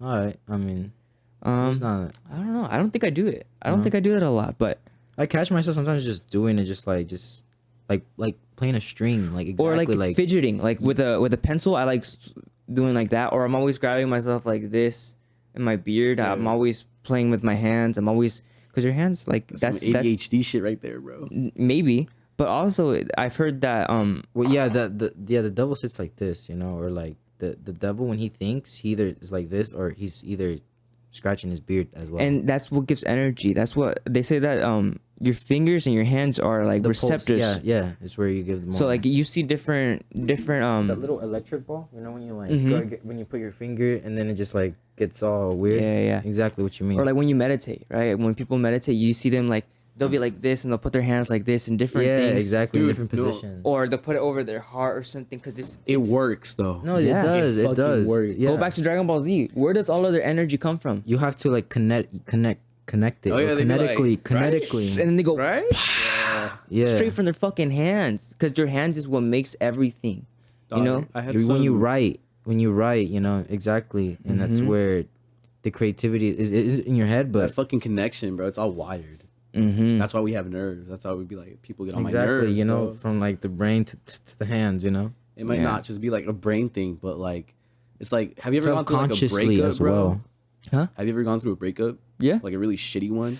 I don't know about a really shitty one. Not about really shitty. Well, maybe all of them Have good, you had huh? that feeling in your stomach where like your stomach drops and you're like, you want to throw And you up, feel bro? disgusted, Yeah. you know? You got that Yeah. embodiment. It's no longer just like an emotion, bro. It's like now a physical aspect of Wherever like, your mind goes, your body will Exactly, follow. bro. If your mind is thinking a whole bunch of shitty shit, your body's gonna feel You're like gonna a bunch feel of it shit. like Exactly, bro. like yucky or something, bro. Like it's not even like when blood, even with blood, when you think of, if you see blood, like people that can't watch UFC and they see blood, like, oh, I'm gonna throw up. Like I can't see that. Like or when they're like because I've seen people like just like and then just a whole ass blood just moco comes out too along but with it's it. just like crazy, bro. And then people can't see that. And it's just like, oh my god, that's so crazy. That's so savage. Like, why did they let that do that? You know? And then yeah, it's just all that emotion is like feeling as well, disgusted, and that's why he's bringing it up. I think you feel disgusted when you feel uncomfortable, right? There you go. Yeah, So me if you too. see fighters like spitting out blood or bleeding from somewhere, people will, kind of wince back at it like, oh, Squinge, yeah. But it's like, it's because when I see it, it's like, nah, bro, that fool is willing to spill blood because of all the work that he's put into himself. Yeah, he would like shed blood or like blood, sweat, and tears. yeah, blood, sweat, and tears. Just like, for the win. Just not for the win, just to like the honor. It's a guess. mindset. It's like a champion back mindset. down, like, It's that warrior mindset. Yeah, Yeah, it's a do or die. Like you lose a piece in there. Yeah, and You a lot lose of people have yourself. never put themselves in that situation where it's do or die time. No, and not a lot of people are meant for that. Like you can't. Not a lot of people can't be fighters. You know what I'm saying? They can't. But yeah, we can train. You could always train to do mixed martial arts, but to be in the aspect into fighting, like to get in a fight every day, or like It's a talent, bro. or yeah, no, it's Oh yeah, you that's can't- definitely a life that you have to devote yourself to. Yeah, because, there's- or else you're not gonna make it. no, for sure. no, yeah, it's not meant for everyone. It's definitely not meant. But for then there's everyone. also, because training is for everyone. Training, Yeah. needs No, for to sure, be certain. for Training, everyone. Yeah, you see? I don't want to go train. I don't want to go fight. I don't want to get punched in the face. Listen, life is gonna punch you in the face a lot fucking harder than another person. dude, Oh, yeah, bro. fuck yeah, dude. Life already hits you enough. Why don't you just do it? Like Yeah. just There's times where I felt so like recently, like if I were to tell you like all this shit that's going around me, Yeah. like trying to find peace within like all of this chaos has been Yeah. difficult, right? And there's been times where I'm like, damn, I wish I could just go and I don't know, like train with somebody so they can just beat me up and make Remind me. Have the guidance, bro. Yeah, no, Someone and to remind me of guide like, you. nah, bro, this is pain. yeah. You know what I mean? Whatever else comes at you, you can handle it. Because there's actual pain out here. There's actual suffering out here. And if you actually manage to tap into that suffering, into that training, into that dedication and devotion. And what it doesn't kill you makes you stronger. Exactly. You You know? know, that suffering it's gonna make you stronger. That pain is gonna get you stronger because it didn't kill you, and you got to feel that pain and overcome it. You know what I'm saying? And a lot of these UFC fighters, they're the most honorable men that I've ever seen. These are like role models to me. Yeah. You know, they're doing shit that nobody in this world has. Oh yeah, ever shout tried out to Tony Ferguson. Shout out to Tony Bro, Ferguson. he's met him. He Yeah, fucking follows I him. met him and I follow him. So shout out to Tony. And he's fighting this weekend. So. Yeah, my friend Tony Cortez, he trains with Bobby Green. Fuck. So it's gonna be Bobby Green versus Tony Ferguson. And I'm like, fuck, this is gonna be a good Two one. fucking, bro, small world. Fucking Yeah. small world, bro. Two random ass connections like that. Yeah, Tony Ferguson's fighting this weekend. How do you think he's gonna do? The way he's talking, bro, Bobby's very gonna get it. confident. He Bobby's looked gonna very get confident. it, dude. He sounds like he ain't talking. He's just and the way like Bobby turned and the way and Toby just Tony He just looked straight through. dude. He him. I wanted saw to that. he wanted to go, dude. He's fired up. I hope Bobby's ready. Because Bobby's been looking pretty good too. no, and recently you're only good in your last performance. Yeah. You get what I'm saying? So Yeah, Bobby is not like You're only as good as your last performance. you yeah, get what I'm saying? So yeah, Bobby has been looking good, but what I'm trying to say, Tony, like the way he's been talking recently, and just I don't know, it just seems a little bit different. And I'm glad that it's probably gonna be a good fight, to be honest. This whole card is gonna be. You need to watch it with him. Yeah. I'd probably. Oh, see, that's the thing, bro. Because I work Saturday. I work a weird schedule. I work Saturday through fucking Wednesday. Saturday through Tuesday. And so I don't have my Sunday. I don't have Saturday, Sunday. Fuck. You gotta be like, listen, I'm sick on Saturday, so I'm not gonna be able to show up. Bro, I can't, bro. I can't. My paycheck comes out fucking. I see the some people just can't. I'm tired of fucking paychecks, bro. This is why I'm trying to make it. He's with him probably in not music into shit. it as well, you know. No, I am though. I fuck with. Yeah. All right. I mean, it's always gonna be there, even though you know it's not. You're probably not gonna see it in live. You're gonna see it the next day, or like someone's gonna record it. You know what I mean? Cause like if you see me and my dad watch UFC fights, bro, when they make their like post fight speech, like when Brandon Moreno makes a speech, or Oh hell, fuck you know, yeah, you bro. feel it and you're like, holy shit, It's that Like- inspo, bro. it's honor. And that's super. I guess I don't know if attractive is the word, but for men, honor is like the biggest thing that you have to. For take me, with it's you. Alexander Volkanovski. Dude, that guy is insane. Dude, when he speaks after he like wins, bro, like don't let they try to bully me and I didn't let them like. And Israel Adesanya? Holy shit, dude! Yeah, and Israel Adesanya too. that like, speech that he made after fortify your mind, bro. fortify your mind. Dude, that shit's so fucking sick, dude. Yeah. Like, If you never aim for something and you never go towards it, you never shoot for it, you're never gonna feel it. yeah. He's like, but people have been seeing me be happy. And this is the happy, and you definitely felt it through the like that scream, bro. Like, Yes, dude. and it's just emotion. Emotion brings people together. It evokes an emotion within you. You Yeah. know, and if you learn how to do that within your speech and within your delivery, when it's every person that you talk to, when you know, it kind of evokes that emotion within them. Yeah. And if you keep doing that, it's a mirror. Yeah. You know, you're reflecting off of somebody. Bro, I feel like that shit, literally how you're saying it, bro, how we reflect shit, I feel like we reflect that shit in our music, bro. Because it's not like some generic shit, bro. No, yeah. And I tell him this shit all the time. He's like, what makes us stand out? And I'm like, bro, it's the fact that it's original. It's not talking about hoes and bitches. I mean, It's about you. It's not, I mean, Yeah. we'll drop some bars every now and then, you know. Yeah, like, but it's for the about fucks, it's but about it's me. what we feel. It's what we're thinking, bro. It's like our experiences. It's just like we're spinning that shit back onto a track for you to like captivate. Yeah. So it's like when you're talking about motivational speeches and like the way they talk and the way like, you know, like you capture it, bro. And I feel like we capture our music pretty well like that. And there's gonna be a lot of people who will listen to it and also put that action behind it. There Exactly, you bro. You know what I mean? Because again, how we were talking about in the beginning, people will listen to it and just think, "Oh, that's a cool song." Yeah, they skip over. They're like, ah, whatever, I guess. People watch a movie and just be like, "Oh, it's a good movie." I Yeah. give it a 7 out of 10. You know? I feel like the average person, bro.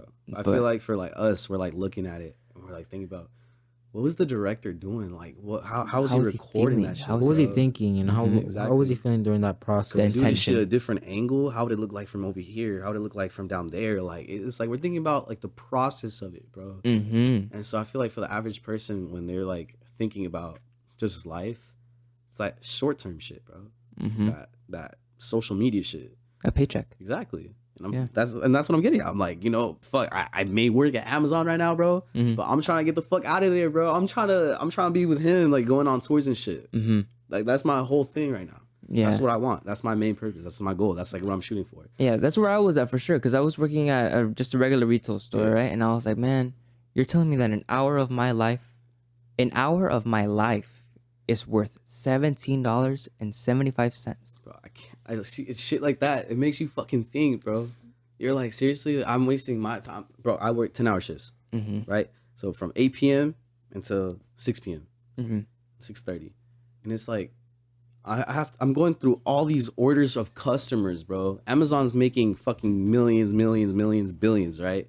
And you're telling me you can only share a piece of your pie from me, 20 an hour. Because that's all I'm worth. Exactly. My life is worth that. Exactly, bro. And honestly, bro, I feel like that shit is damn near worthless. That's a rat race. That's literally the rat Exactly, race. bro. Yeah, it's a rat race. Definitely. You know what I mean? You just get your cheese and then you go back and you come back and you run on the wheel again. Exactly, bro. You know what I mean? Yeah. It's a big, it's so hard leaving your job. We're like, and it gets even harder, especially because there's no money coming in. How are you gonna pay your rent? How are you gonna pay this? How are you gonna pay that? Shit like that, bro. You know, and that's God's test to you. He's like, all right, I'm gonna make it fucking hard for you.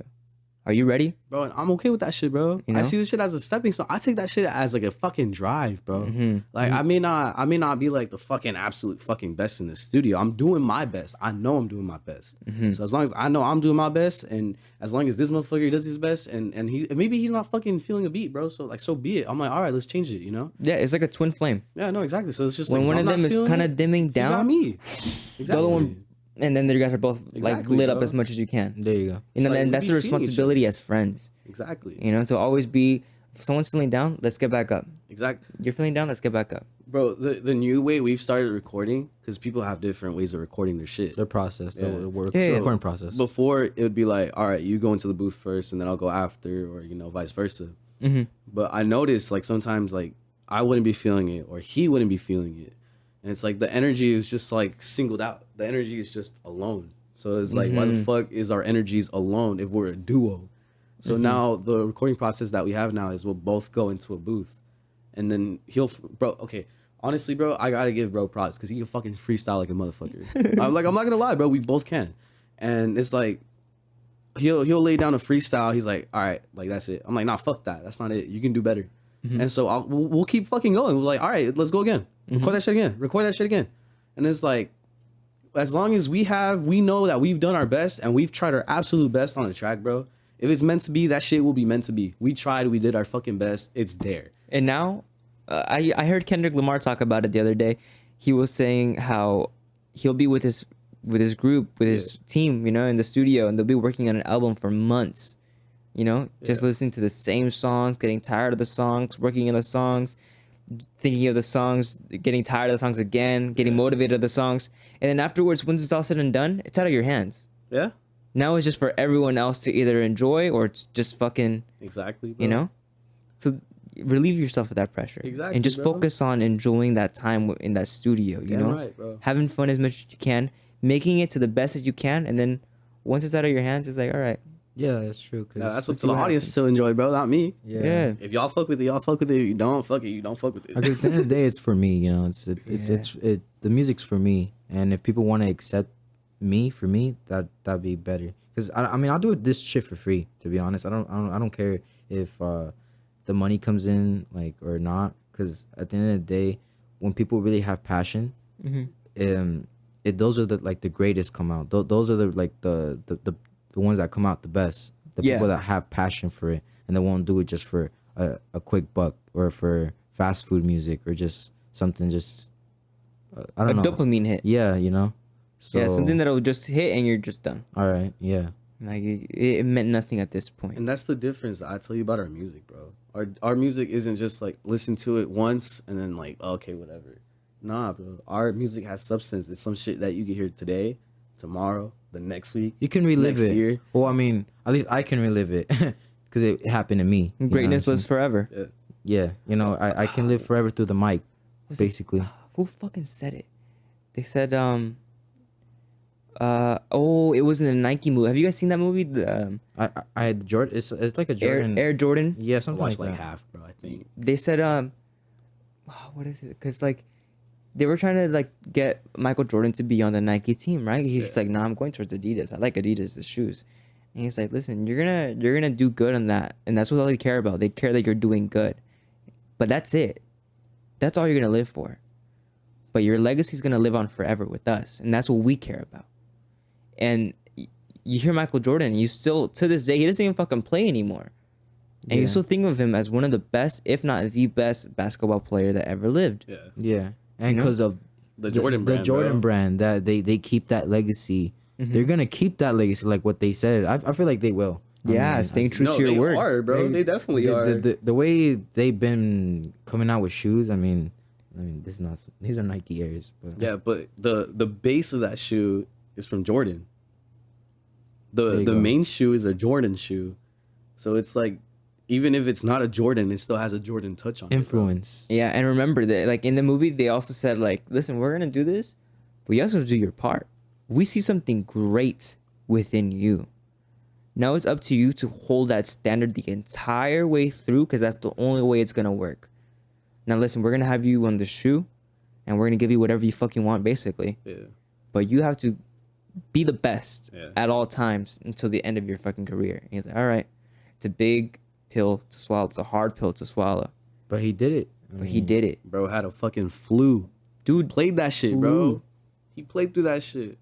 Bro knew he had standards, bro. He had standards. He lived up to it. He owned up to it. He did that shit. He killed that shit. he worked hard. And that should apply to fucking everybody and everything, bro. Mhm. If you're good at something, you're great at something, fucking keep doing it. It's the work ethic, you know, and especially with Kobe Bryant, you know, I mean, he always Yeah. speaks about The mentality. the The The mentality, Mamba mentality. you know, That it's- Bamba mentality. The mind. Exactly. It's not done, you know. The job's not done until it's done, you know. Mm-hmm. And I mean, that comes with a lot with life and I guess projects, Creating. family, you know, just connecting with people, you know. Yeah. That comes with a lot of things. It comes with everything you create. Yeah. Whether it be creating a song, whether it be creating some other kind of art, with it, creating yourself. Yeah. You Exactly. know what I mean? Exactly. It really shows to everyone else how much time and how much effort. And it's up to you and how much, again, worth ethic you've put into it, into your creation. Yeah. That's going to allow you to either be forgotten or live on forever. Yeah. Yeah. You know what I mean? Conversations like this, you know, people haven't put much thought into them. And these sound like simple conversations a little bit to some people. Some people will overlook this conversation and be like, you know, just Pretty some much. bunch of young kids just talking. Just blabbing. They don't know what they're talking about. Yeah, they think they have it all figured out. Bro, but it's a like, lot- no. But at least we're trying to figure shit out. We're literally literally you trying to figure this world out, and like we're all trying to figure out this. We all are. Like, That's the main connection that every human shares, no matter Everyone's what just trying to age. get by, bro. And Everyone's I've trying to done some figure it horrible out. stuff that I'm not proud of, but I'm only saying that because like you grow. You We know? all have. We all have our Like demons, bro. you grow out of it, you know, and that's what makes it. And what I brought up before you fucking laugh. Jesus Christ, I don't even know what I said. You've done some horrible shit. No, before that, no. I don't know. Mindset. Yeah. Yeah.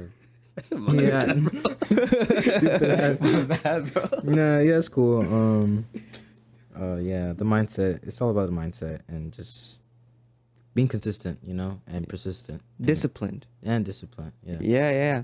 And like with your music, it's so much easier said than done for sure. And I don't want to tell everyone, oh, go quit your job because it's not going to work out for you at the end. Yeah. Because people will quit their job and nothing else will change. Now you're just jobless and that's it.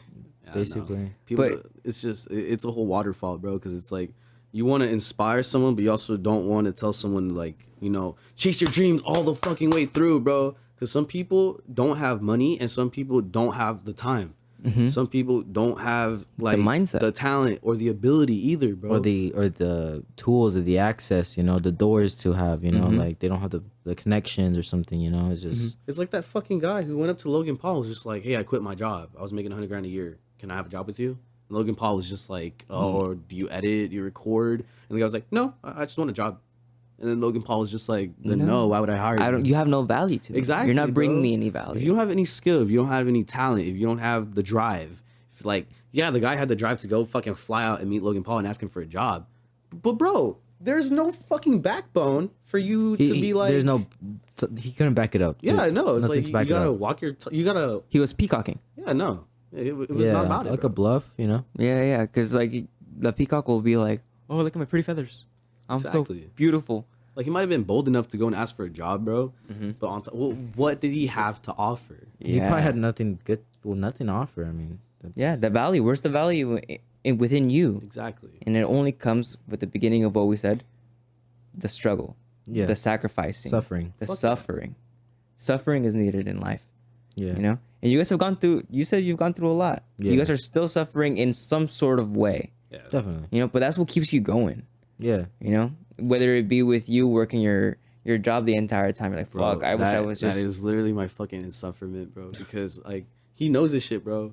I will go drive because I also work with my uncles. They have a pool company, so I'll work my 10-hour shift, get out of work, drive to fucking LA, drive to fucking maybe damn near almost San Diego, bro, passing Anaheim, Hollywood, some shit, bro, just to go pick up like materials or a check or some shit that they need. I will literally go do all that just so I can have some extra money just to go hit the studio, bro. And it's just like that, and just to be able to live like okay. Like I'm fucking killing my health, bro, just in order to be like financially stable. Yeah. And it's just like this guy knows that literally I will be driving like fucking half asleep, bro. Like, I'll be Yeah. like driving my hand He'll on be tired, bro. He'll Like be fucking like- slumped out, bro. But the thing that I carry with that though is I'm okay with it, mainly because again, I know some people are like, I need drugs to hit the studio. I feel like I need to be sleep deprived to hit the studio. You need to be feel- hungry. Yeah. I feel like I need to be in like a sense of like where my brain is half turned off, half turned on.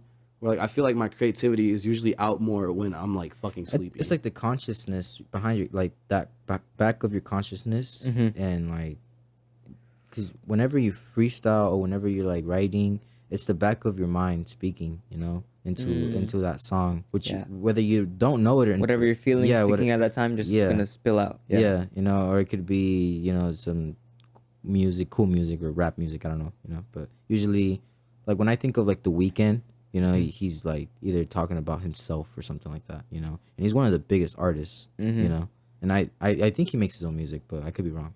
I don't know, to be honest with you. But I know in the beginnings when he was also with like he had his own struggle as well, like he had his own drug addictions and stuff Yeah. like that. Yeah, it's like and you gotta humble yourself up. Those humble beginnings is what starts something great for sure. yeah. You know. So I mean, you start from nothing to something, Mm-hmm. You need that pressure to be that popcorn. But you definitely can't do it alone. No, you need God. I mean, you need faith. You need some sort of faith, whether it be the devil or God. I mean, to be honest, like you can't do it alone. Like as much as there's so much a human can do, but if you don't have that faith, if there is no faith, there's no like power. There's you need love and love too. You know, whether it be from your family, whether it be from him, whether it be from just the love for your music. Yeah, you need that. That's the only thing that's gonna make you do something great, or keep going. You know. Yeah. Love for yourself.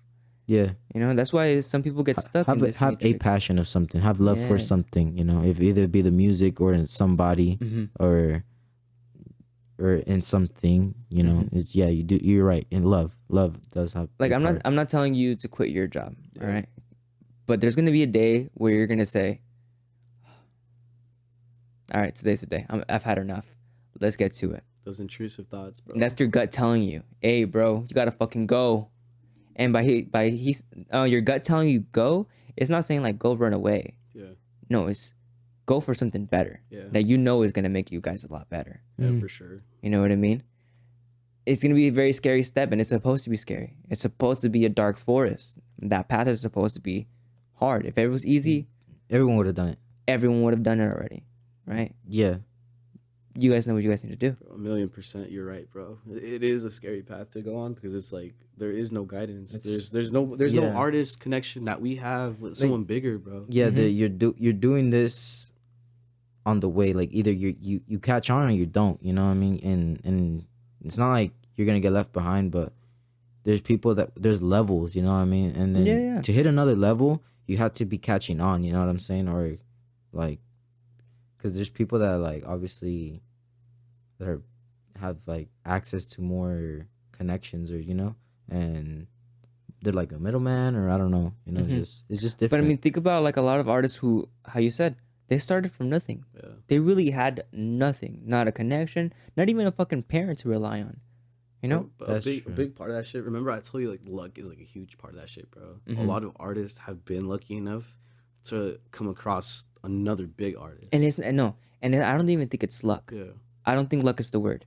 I think it's about being ready and being in position. Being marketable or being like, just like a character, just being something relatable, Be you. Yeah, be you. That's literally what it is. Authenticity. Yeah. Because if you have to be in position, because that whole thing of luck, it's like, yeah, you could get lucky and some guy could catch interest in you. Yeah. But remember, if there's nothing interesting about you, if there's nothing for you to actually catch that person who wants the attention to grab, right? That value. If you have no value within yourself, if you haven't taken the time to actually work hard and about stay in that position and be ready at any moment. So that way when that person does come, that luck arrives at your doorstep, you're ready to go. And you're ready, how I said before in this podcast, it's like a wave, right? You see the wave coming, you're like, shit, if I'm over here and the wave's coming here, I'm gonna fucking miss it, and I'm gonna stay right here. But it's about being here, and no matter how much the water tries to move you around, you have to stay right here. Fuck yeah. So when the wave comes, you ride that shit all the way out with your God-given ability, Right, and I think that's what luck is, so you could try to blame create your luck. Yeah, you create your own luck. I think that's what it is. A manifestation. You do good by God, he'll do good by you. Yeah. I think that's the way it works.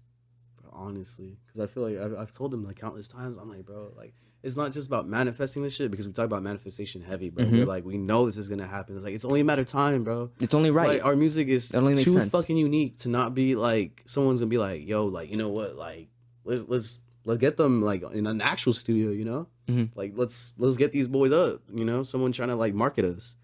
Because I feel like, in a sense, we are very marketable, bro. So I feel like it's just a matter of time before someone hears our song, before, some shit happens, bro. Like, it's like that little gut feeling. It's like, it's only a matter of time before I come across someone who's in the industry. Or a matter of time. Because, like, bro met a random ass celebrity, fucking Ferguson. Yeah. I didn't in the street walking, bro. I didn't ask for his information. I mean, I was working and he pulled up at the front door. Shout out to Tony. But shout out Tony Ferguson, man. He's cool. Pretty cool too. No, he's cool, bro. He's like, the way he acted. I mean, I was fanning out, but the way he was so chill. Like, I asked him like, when are you gonna fight? He's like, very soon, which was the Bobby fight. So this is the reason why I'm very excited. Mm-hmm. Yeah, he was very chill. I just told him my name, and he's like, oh, his son is like 10.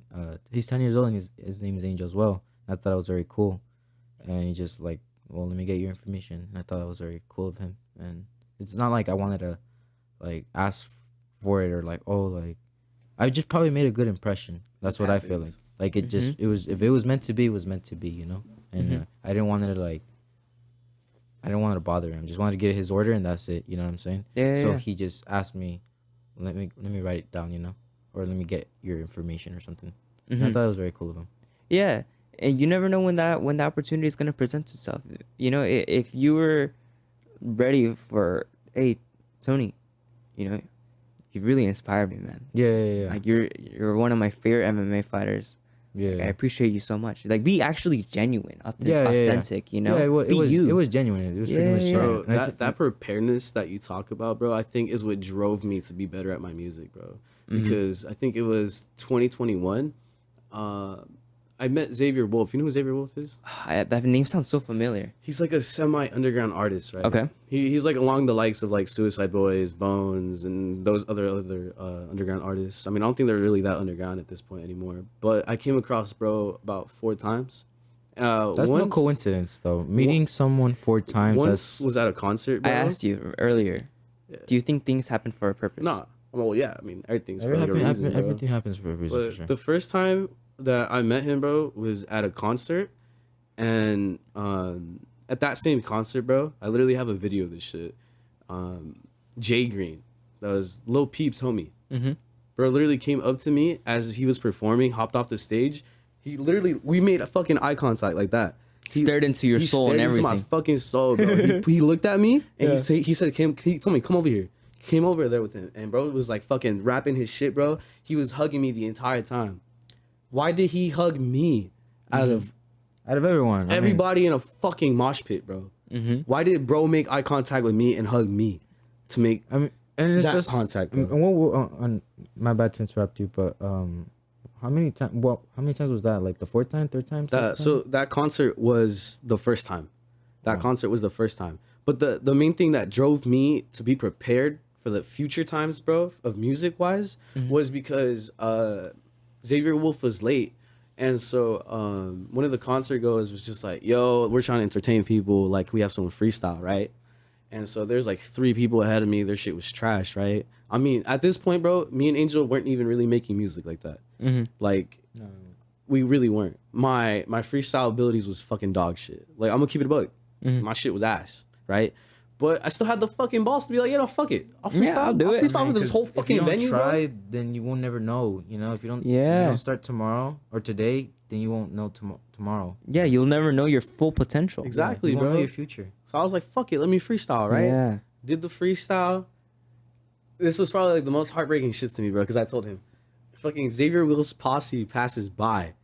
And I looked by, and one of them was like, damn, that was shit.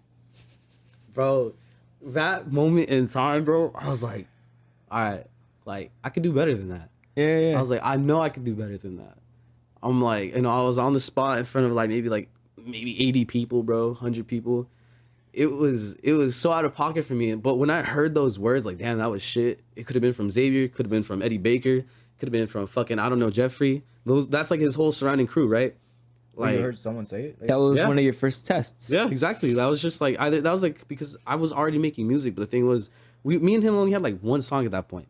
But when I heard that, bro, it like broke me internally to like fucking change, bro. It was just like, nah, I could do better than that. I'm like, and it could have been something different. It could have been like, I fucking suck. I should never try this shit again. Exactly. Why did I do that? It could have been my breaking point, bro. And it could have been a different result where like, hey man, it wasn't good, but you could do better. You know, it was just that. Damn, that was shit. You know, or that like, was shit. Like, that was shit, bro. Yeah. You know, it was like there was like, I guess no improvement. You know, I guess like it was that. It's just shit. Like where in his case, there's growth. He saw that there's growth and evolution. There's a limit to break. Yeah.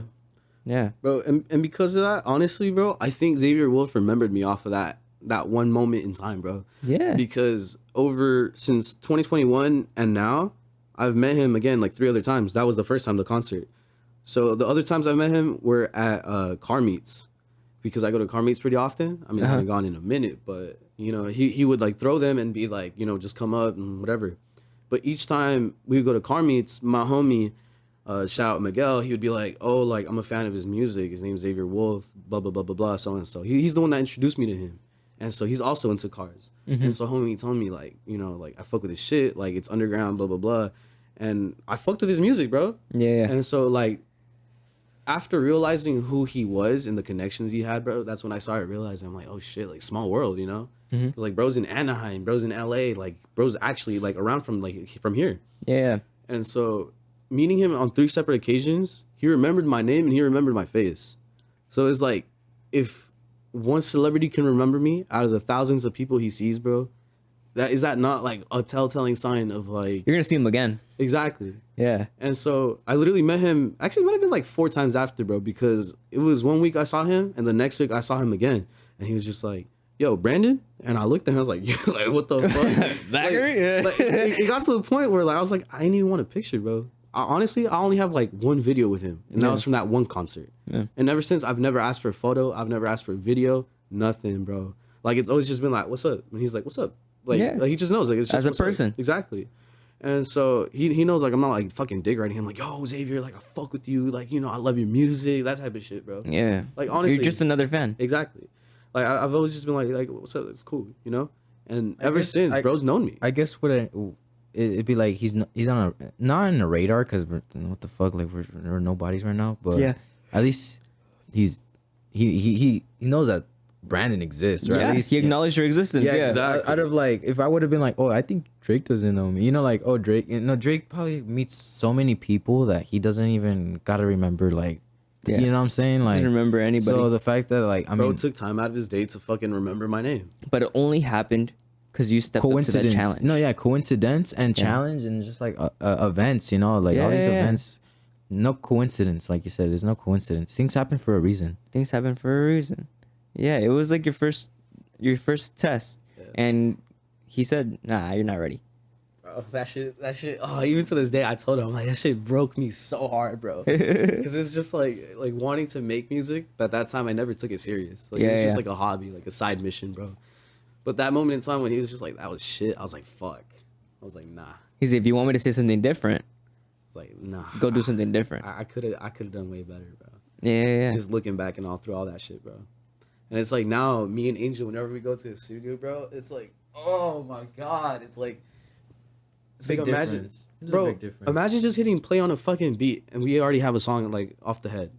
Like that's literally what it feels like. I mean, we're trying to make music like original and like not fast paced or like just like whatever we have in our mind, like all right, there, like that's it, like that's what it's gonna be. Because at the end of the day, like I want to be perfectionist, you know, with my craft. So yeah, there's like words that I want to change or ad libs or reverb, or there's a lot of things that I want to do. Yeah. But then I do understand that I need to drop music to evolve, you know, because I evolve as an artist and you need to do it all the damn time. Yeah. And then sooner or later I won't have to like edit when I want to edit, because I'll just do it one take, or I'll be more perfect. I don't know, perfectionist. I may not be perfect, but in God's eyes, I guess we're something perfect, you know. Yeah, and how we started the podcast, I'll go back to the same thing. Hey, how'd you start that, bro? We started off with do it as like a service to God. Yeah, basically. You know, and I think that's a good way to like go about it. Go about your music. Do it for God. Yeah. You know, He's gonna be happy with it, and so are you. Yeah. Whatever anybody else thinks, remember, they don't know what the fuck they want. They want this, they want that. That's not good enough. That's not bad enough. You know, they'll never know what they want, but you do. You know, you start manifesting exactly, and you put your thought process into what you want, what you're looking for, what you create your luck. You create your luck, exactly, and that's just by staying ready. Yeah.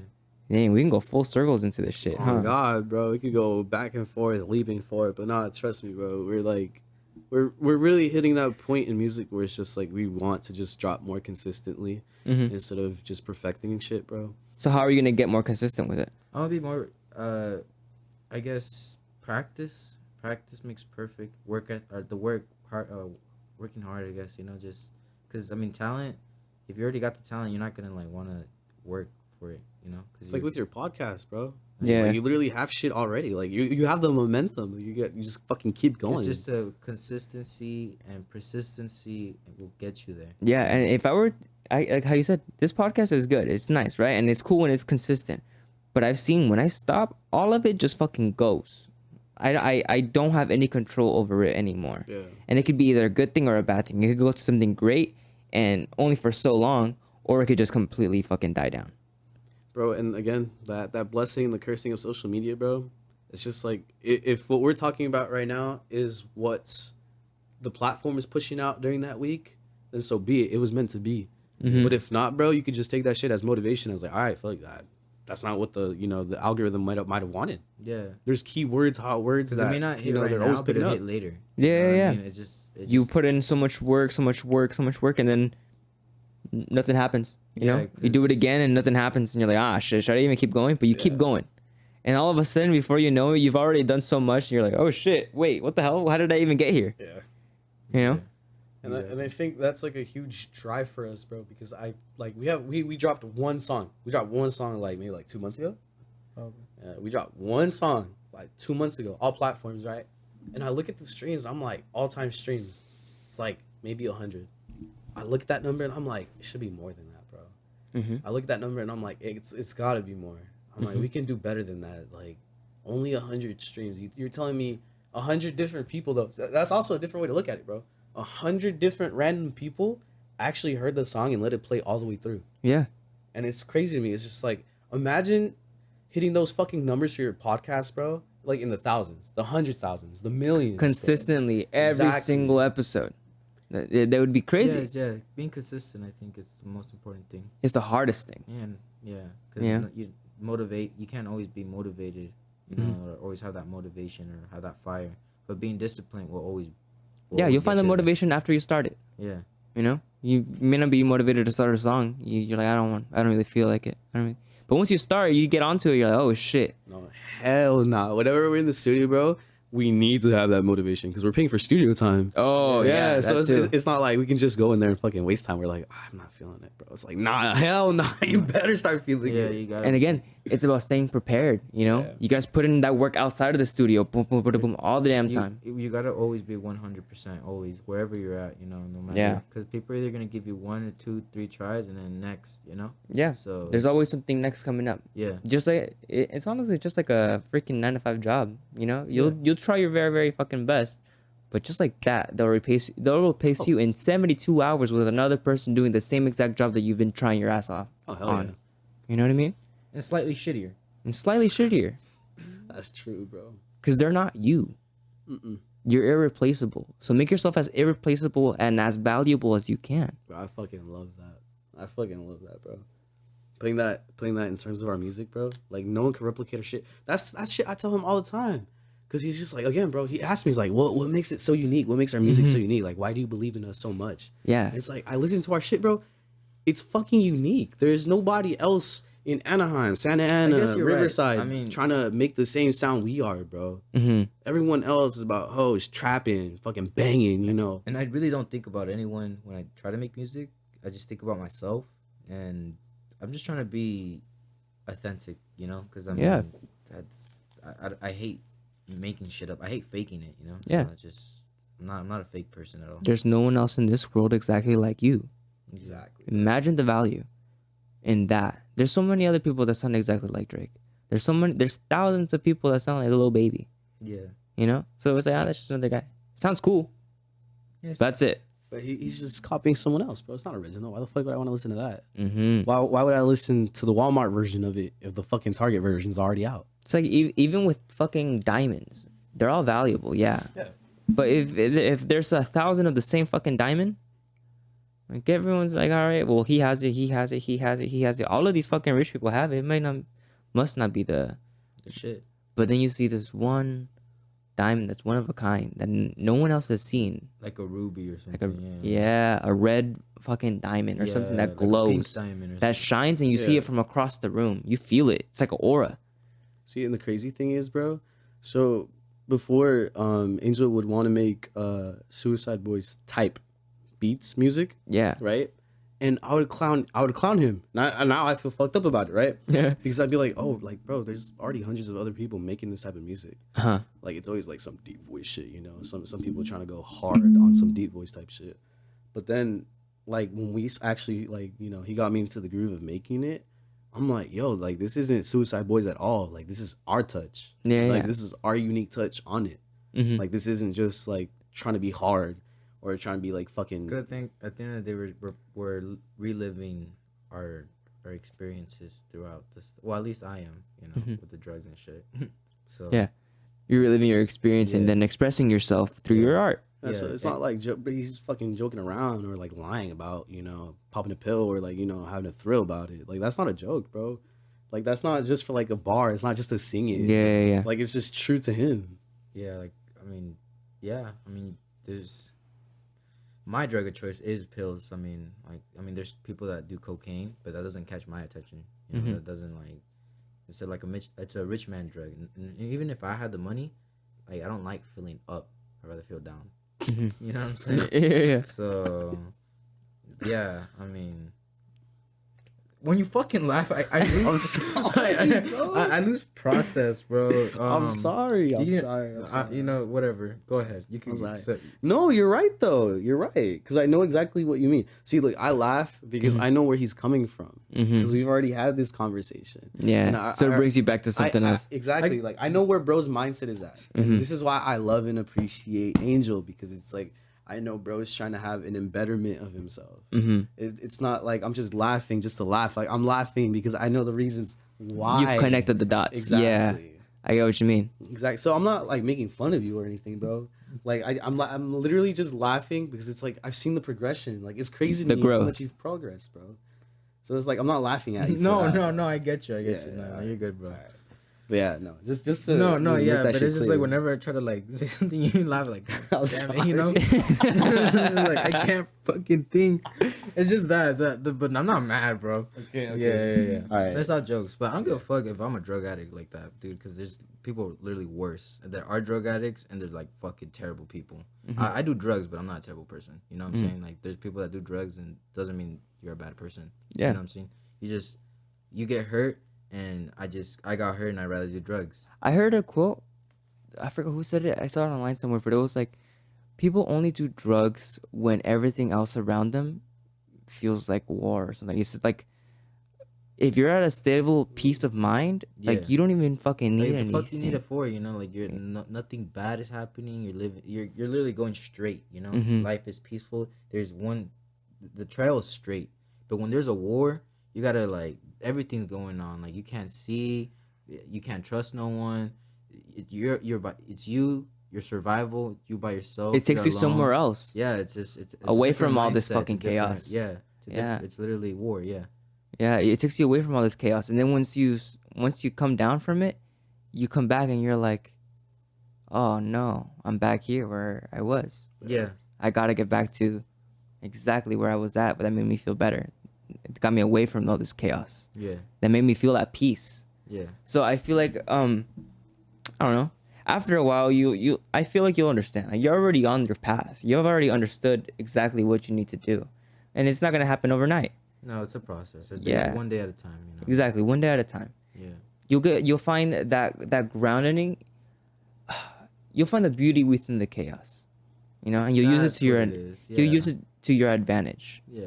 You know, it's about getting and adapting those negative emotions and turning them into something so positive that it just outshines those negatives. You know what I mean? Yeah. I feel like you guys are already on that. Thank you. I didn't. Well, I'm just living. You know, I don't know what people think. But I'm really glad that you're like, you know, putting it in Angel's face that, like, you know, it's baby steps. Yeah. Although, you know, you might not have a perfect life, bro. No one does. Mm-hmm. We're all just trying to figure this shit out. Literally what we were touching back on, bro. no, it's fine. We're all just trying to figure this shit out. We're all struggling with our own demons, bro. We all got our vices. Everyone got their own problems. You know, everyone got their own issues, and it's like, I guess some people would rather go to the club and just. You know, let them do them. Or If spend they money, enjoy you it, know? they enjoy it, Or bro. just spend the money. It's like if you're living in a delusion. Yeah. You know what I mean?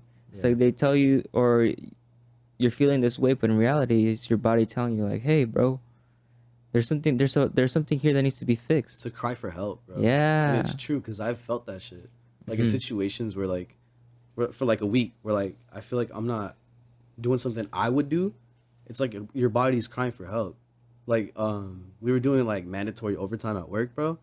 Like you literally can't get out of work. Like it's 11 hours. You're there for overtime for 4 days. Fucking what is that? 44 hours.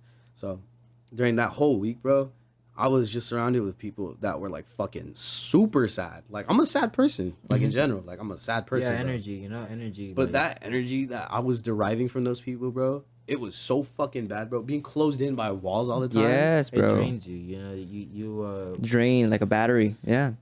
I do believe in energy. So whenever you're hanging out with someone that's not good or doesn't have good intentions for you, it doesn't want like, I don't know, they just either have envy or just people drain you. People can drain your energy so For fast, sure, yeah. and you'll be like, why do I feel like this? And it's just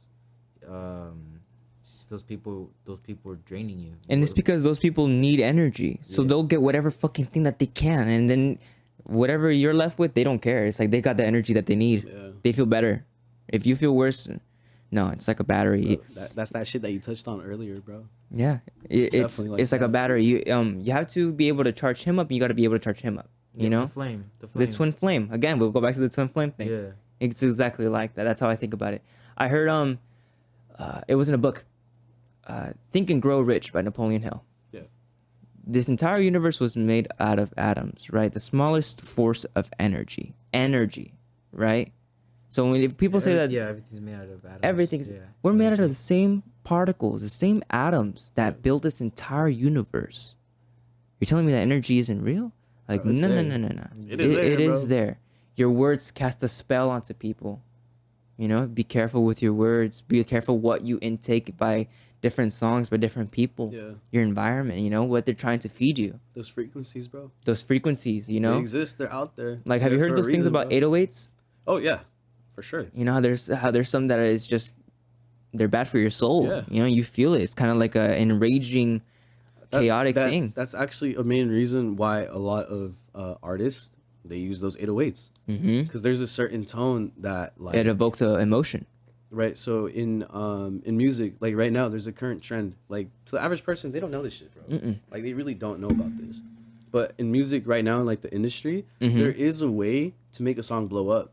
We can call it algorithm all we want, but they have this shit for a reason. It's psychology, bro. Yeah, no, it literally is, bro. So they'll have a word repeat 3 times, and on the 3rd time, the word will break, and you can hear this with music all the time.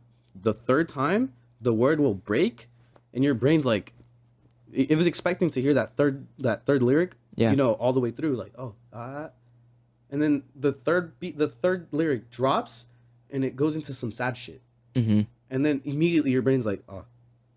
It plays with your emotions, bro. Exactly, bro. Yeah. And those frequencies, it's just like the industry. We're emotional wants that type of creatures, shit, bro. you know? We're supposed to socialize. We're not supposed to isolate ourselves. You know what I'm Yeah. saying? We're not meant for that. You go back to COVID, bro.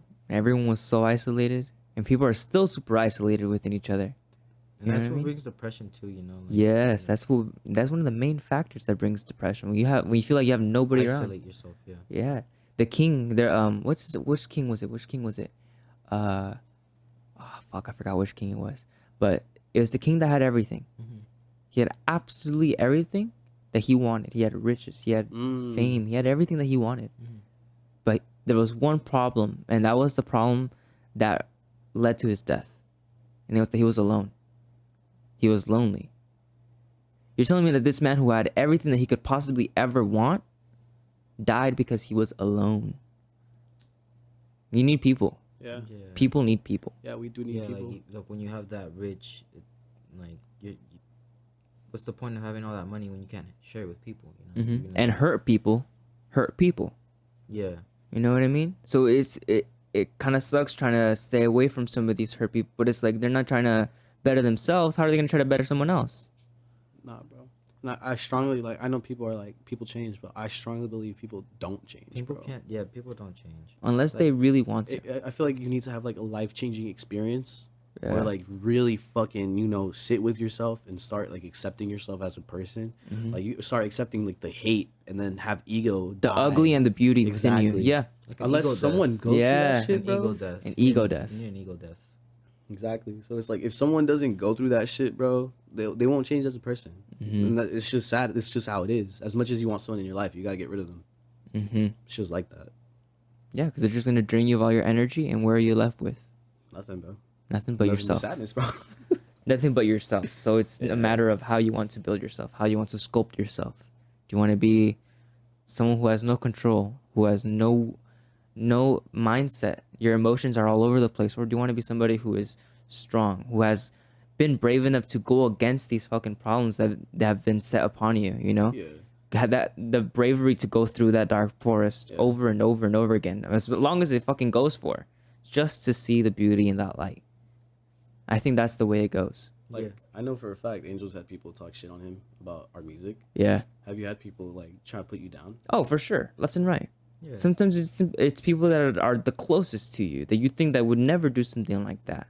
Basically. You know. I mean, it's fine. I mean, you would accept it. You would like, that's the part. Like, you accept them because you would know that they would do that in the beginning. Or No, you never expect these people to do it. yeah, that we too. we That cover it too. up with how you said, oh, it's fine. Like that's I accept it. Like I get what you mean. Yeah. You're like, no, motherfucker, it's not fine. I would never do that shit to you. And then there's that where you wouldn't do that to them, but they would do it to you. Yeah. Yeah. So where's the love? Where's the love that you said that you had for me? Yeah. You know, someone who loves you wouldn't do something like that. Someone who loves you wouldn't hurt you in that type of way. Basically. You know, you can be like, if they were really lovable, they would say, hey, bro, you're doing really, really good. We should talk someday on your podcast. You should collaboration, right? Yeah. I've always said that. Rick You Rubin need says that loyalty too. as well. Because Loyalty. love can go any way, any day, and you can like, you know, I can love you and then hate, not love you tomorrow. But if I have loyalty for you, regardless if you like. But at that point, is that really love? But I'm loyal to you, you know. And at the end of the day, I wouldn't backstab you. I wouldn't, and love will kill you. Love will hurt you. Love will do terrible things. But loyalty, what has loyalty done? Stay loyal. And that's it. Yeah. And I'd rather have loyalty over love any day. Really? Yeah. Loyalty and love. That's one of those things that always comes into the debate on like which one to have more than the other. Yeah. Trust, you know, that comes with loyalty. That comes with love. Yeah. I don't know because I could be loyal to you, but then I can also be loyal to somebody that hurts you very, very bad at the same time. It depends on the person. Yeah, if the way I think about love is like, no, listen, I want you to feel great, you know? I want you to feel the love that I have for you, you know? And as loyal as you may want me to be, you know, my love will never betray you. Loyalty, I can be loyal to millions of different fucking people, but I'll only love a certain few. I guess that's the same for love too, you know. You can love so many things and love so many people and love, and But I think once you start, you need both. I think you need both. Yeah. As much as you need strength and conditioning to do anything, to lift up something, you know, like this table, you need to like condition yourself, and you need that strength to lift up a table as much as you need loyalty and love to go through something. it's that definition of love that has been changed over the years, and it's been disguised as hate, a lot of hate, you know? Yeah. People will say that Toxic. yeah, like even the toxic relationship, you know? We talked about that before in this podcast. Yeah. You know, that's not love, but they try to disguise that hatred with the word love. Yeah, you get comfort. That like you start getting comfort of that's what love is. You know, Yeah. that toxic love is. Your like, definition of love gets fucking skewed, bro. it gets Yeah. messed up once you like think that's what it is, or once you feel something for someone that you've never felt, but they treat you like some sort of way. You know? So once you start like really diving deep more into the definition of what love really means and not what this world has made it out to be, Yeah. I feel like love conquers all for sure. I think that's the main message. You know, it's not like God is loyal to you. No, God loves you. God does love you, You know? but you do need loyalty. You do need to be loyal to God. You know, because if you don't, I mean, It's like that. It's like a trade, bro. no, because you're you being can't. loyal to God. You It's can't like be him giving you 50-50. love. You can't be 50-50. You know, you have to be 100% with Yeah. God, or you're either 100% with the devil.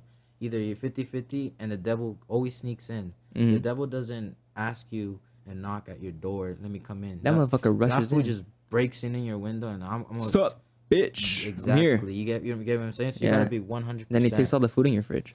and eats your cat's food, bro. Like, you know what I'm saying? Take a Like, piss on your rug, bro. dude, like, takes his shit, and then just like, I'm staying. Matter of fact, you know, he's not gonna leave until you are 100% committed. And we can go back to that, the whole loyalty. Like, you can be loyal to somebody, but they're not benefiting you in any way. Bro, yeah, but I guess you got to some be people, 100% bro, loyal. They will literally take fake love. Like, there's a lot of artists out there like who have put it into their music that are like, I don't give a fuck if my bitch don't love me, just lie to me. Like, they're okay with that as long as they have Love, someone you know. near them, Yeah, bro. I've heard that. As long as people, because again, people need people, right? Yeah. So it's like, as long as I have you, give a fuck. Go cheat on me, lie on me. Just lie. And Just that's lie. that's what loyalty is. That I'm gonna be with you no matter what. Even if you lie to me, even if you treat me terribly, even if Exactly. That's you know that loyalty. environment. That That is toxic shit, loyalty. bro. You know, but whether it be friendship or a relationship, you know what I'm saying, or your mom or like family, if you're loyal to them and have love for them, like regardless, you're always gonna be there for them. You know what I'm saying? and once you start like splitting the two, it's like, listen, I'm loyal to you and I'll always be there for you, but my love is more sacred, and you have to. It's kind of like you have to earn that love. Again, if you have some bad friends, right? Yeah. They're your friends, yeah. You're super loyal to them, right? You'll stand by their side no matter what. But these motherfuckers are out here trying to get you hurt. There is no actual like value to Where's those the friends, love? bro. You know, where's the love? Yeah. When you prioritize that love towards your friends and they prioritize their love towards you, you guys are always going to be one with each other. That loyalty comes in. That true loyalty comes in. You're becoming one. Yeah, you know. But you get what I'm saying now. Yeah, definitely. That's how I've been thinking about love a lot more. Yeah. You wouldn't betray love, but loyalty, I don't know. Loyalty comes with a whole bunch of different factors. It's a bunch of it like bends the truth as to Yeah, what do it you bends the think it truth. is, Perfectly bro. said right there. Bends the truth. Yeah, you gotta be accepting of a lot of You gotta be different strong. ideas, bro. You gotta be different. I mean, it's something. It's not loyalty is probably not meant for everyone then, because not everyone can be loyal, you know. And people only can only do it just pure out of love, you know. They'll do it out of just because I'm a good person and. Bro, you know what that reminds me of? What? A lot of like older Hispanic couples, Yeah. because you'll see that shit a lot, bro. Like if I told you right now, hey bro, let's go rob a place. Me and you guys. You're gonna be like, I don't know you about all. that. Hey, what the fuck? Don't ask me. You're like, hey, My intuitions don't. you're like, Yeah, I get you. Yeah, No, the main thought is like, why the fuck would we do that? Yeah. because you guys are loyal to me. You guys are my friends. You guys are supposed to stay with me no matter what. No, Yeah. a person that would love you would never tell you some shit like that. No, hell no. Fuck no. Hell no. You know? Dude, your Yeah. camera So, died, bro. because Oh, that camera died. Yeah. Damn. Here. But yeah, bro. Words have been changed up so fucking differently now. Dude, meanings don't really have meanings no more. It's just more like, I'm gonna say some shit, and if that shit is true, then so be it. That's- And if it's not, then fuck it. Yeah, that's just how I feel. Fuck it. I think that's just a lot of people, bro. A lot of people are just saying fuck it to everything now. Mm-hmm. Cause that, you know how earlier you're like, oh, like the fancy car. I'm like, bro, that was a fuck up. Cause I said fuck it, bro. Mm-hmm. I'm a very, very fucking what's that word? It's like you just do shit, spontaneous. Impulsive? Yeah, impulsive. Yeah, so I'm a very impulsive person. I make really bad choices, bro. Just cause. Yeah. Like I try to stay like as a good person, right? But if in my brain I'm thinking, I'm like, yo, I haven't treated myself, or like I haven't done so and so, or like I'll try and reward myself with shit, bro. But I'm not thinking about the long run. Mm-hmm. Like I never think about the long run in terms of You're like, just trying to feel good. exactly. Yeah, that's there's a word for that. I think it's called like hedonism or something like that. Hedonism? Hedonism. Yeah. The fuck? It's living your life simply through the acts of feeling good. Nah. And I think that's something that it took me a long time to learn, bro, was to think about my actions. Yeah. Like think shit through. Cause it's like before I would be, and I honestly, bro, I'm gonna be honest. I know a lot of people are like, I lose myself as a person and shit like that. But for me, bro, I've always been someone with the character of like, nah, I need to be at the top. Like, I need to keep climbing. Like, I need more. I need more. And for the longest time, when I told you, like, I seen this shit firsthand with like YouTube and like influencers coming out with like, you know, I got money, I got this, Telling you that you need all this stuff in order to feel happy, just like and I them. feel like that shit has bled into what people are growing up with today. Yeah, the artificialness. Exactly. And For it's sure. like that artificial shit is that quick shit. Blend those two together, bro. A quick get rich scheme. Exactly, bro. Yeah. And it's like none of that shit lasts though. None of that shit lasts. Yeah, just as fast as you got it, that's how fast it's gonna go. Exactly, bro. So when I see where I'm at in life, I don't trip out, bro. Yeah. I'm not tripping. Do you know the YouTuber FouseyTube? Yeah. Like, I don't know if you've seen, but bro was on a podcast recently. And bro said, he's like, yeah, I've had this career of YouTube for so long. But he's like, I never invested any of it. I never tried doubling my money. I never tried opening a business. I never tried anything along those lines. Like, I would just spend it. And he was talking to, I think his name is H3H3. And he was telling him, he's like, I have less than 100 grand in my bank account. Like, bro, for a YouTuber that was so big. When he was dominating YouTube at one point, at multiple points. Exactly. Yeah. For someone that's so fucking big, bro, with such influence, it's fucking nuts to me that bro doesn't have at least 100 grand in his bank account. But then it's like, then again, who the fuck am I to say, like, why don't you have money? Like, I don't know what struggles you're going through. I don't know where your mindset's at, bro. So what my mindset was with that And what fucking choices car, you're bro, making, yeah. I fucked up. And I can accept the fact that I fucked up. I You're was acknowledging too the young fact, for yeah. such a big responsibility. And, you know, I want to touch back on God, bro. Because a week, keep in mind, I crashed that car, by the way. Right? So a week before I crashed, I had a friend, because remember I told you I used to go to church a lot? I had a friend tell me, he's like, bro, you haven't been to church in a minute. He's like, you should come this Sunday. And I was just like, I'm going to skip on that. I'm going to go to a car meet. Bro, the week after. My birthday. The week before my birthday. The Sunday, because my birthday was on a Monday. My birthday's on Monday. Church is on Sunday. I told my friend, I have a car meet Sunday. Skip church, bro. The morning of my birthday, I was going to go work. On the freeway, I fucking crashed, bro. Was it a bad crash? It was bad. Yeah, it was, yeah. The car that he brought up, it was that one. Dang. And it, like, the whole front, like, The whole front end was fucked, bro. It was fucked, dude. Like, he sent me a picture. I was like, what the fuck, dude? Yeah. And I don't know how he still crashed to this day. Like, I don't. Bro, I kid you not, bro. I feel like that was just an act of me. You know, it was just like an act of God, of like showing His presence, bro. Yeah, And I and that's how strongly you. believe That's that a good shit, way to take it for sure. Because the car was still able to drive. It was still. I didn't have to tow it. I was still able to drive the car. So I feel it was more like a slap on the wrist of like, don't fucking do that again. And ever since then, bro, I've been avoiding car meets. It's more like prioritize. Exactly. And remember, Exactly. Bro. don't fucking forget about me. Exactly. You know, always leave room for me because I'm giving sir. you all my space for you. Exactly, sir. bro. You know, And I think that's took how I would that take shit it. with heart, bro. Yeah. I took that shit. I was just like, I skipped on church. I denied God. Yeah. And Yeah, usually my bad. Yeah, no, you're good. Usually when I want to like turn my back against God, like I don't know if that was like one of those cases. A lot of bad stuff happens to me. Like a lot Oh, of yeah. like, I mean, I don't know why, but You start having that filthy subconscious. yeah, and not just that, like you realize like, oh shit, like ever since I like not been doing this and this, a lot of things have not been. It has been like a little bit more chaotic, you know. And then when you start doing, like once you start positioning yourself again to God, things start not going back to normal, but He starts testing you again to see if You're gonna stay on this path. if you're gonna be good or not. Yeah. To like, because it's righteousness, you know what I'm saying? So it's just not. He tests you, you know. Yeah, it's like I'm giving a testimony, you know. Yeah, I'm giving you all this good stuff, but it's like, are you gonna be able to keep it? Yeah. Are you able to hold up your end of this bargain? I'll keep giving you all this great stuff, but you gotta keep working. You gotta keep doing your part. Yeah, God likes hard workers or like work ethic, you know. Like When I quit my job, a whole bunch of stuff started piling up on us. It's like, what? Like, why? Well, what are you doing? Yeah. I'm finally about to go and do this, whatever I wanted to do with this podcast and everything that I've been setting my mind to. I'm doing what I want to do. Why are you doing this to me? Why aren't you letting me? And he's like, well, that's the thing.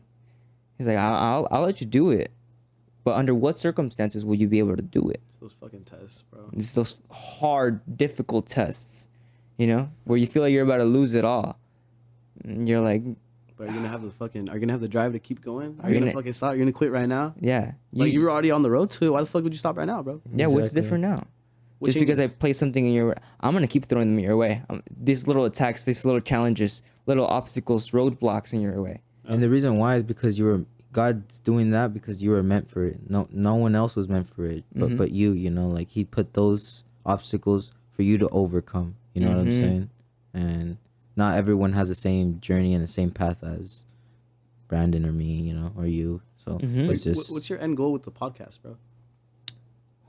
I honestly, at first, it started off with just me having fun with my cousins. You know, we were just talking on the podcast. We would play Fortnite, and sometimes we wouldn't even be playing because it'd be late at night. We'd stop taking the game seriously. Yeah. We just start fucking around, you know, talking. You know, Those 3 a.m. thoughts kicking in, exactly. bro. I'm like, bro, we need to Yeah, start a podcast. So I start the podcast. We get everything ready. I'm over here when started like by myself and there, and you know, basically we start, and I didn't know what I wanted. Yeah.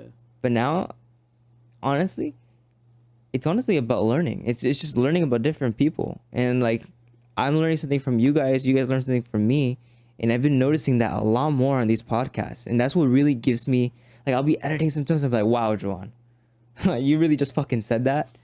Like, that's crazy. I would have never expected you to ever said that. Yeah.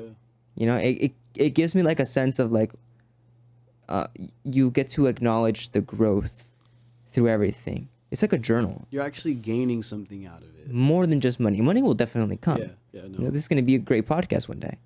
You know, but It already is, bro. Yeah, thank you. already Yeah, it is. Yeah, Thank you. it is. And I feel like, yeah, the money will come, but also, I don't know, people that will come on here will change their perspective on different things. I'm gonna change my perspective on different things, and I feel like at the end of the day, by You watch making Joe Rogan? yeah, I watch Yeah, Joe you know, you Rogan. can get like some influence where it's just like you bring interesting people into your podcast and you learn their stories, and it's just like you get opinions and out of it, and Yeah. you grow. You know, it's just a growth of yeah. of like What made you say fuck it to us though? yeah. Like ball That in the same air, that bro. same thing. Just, you know what? I want to talk to people. That's the way I'm gonna learn. Like, Yeah. I can't be talking to just people that I know. I got to be able to talk to anybody, because then I'm only going to be learning a limited amount of things. If I open my range to be able to talk to anybody and have a full conversation with anybody that comes my way, yeah. I'm going to be learning things left and right from different people.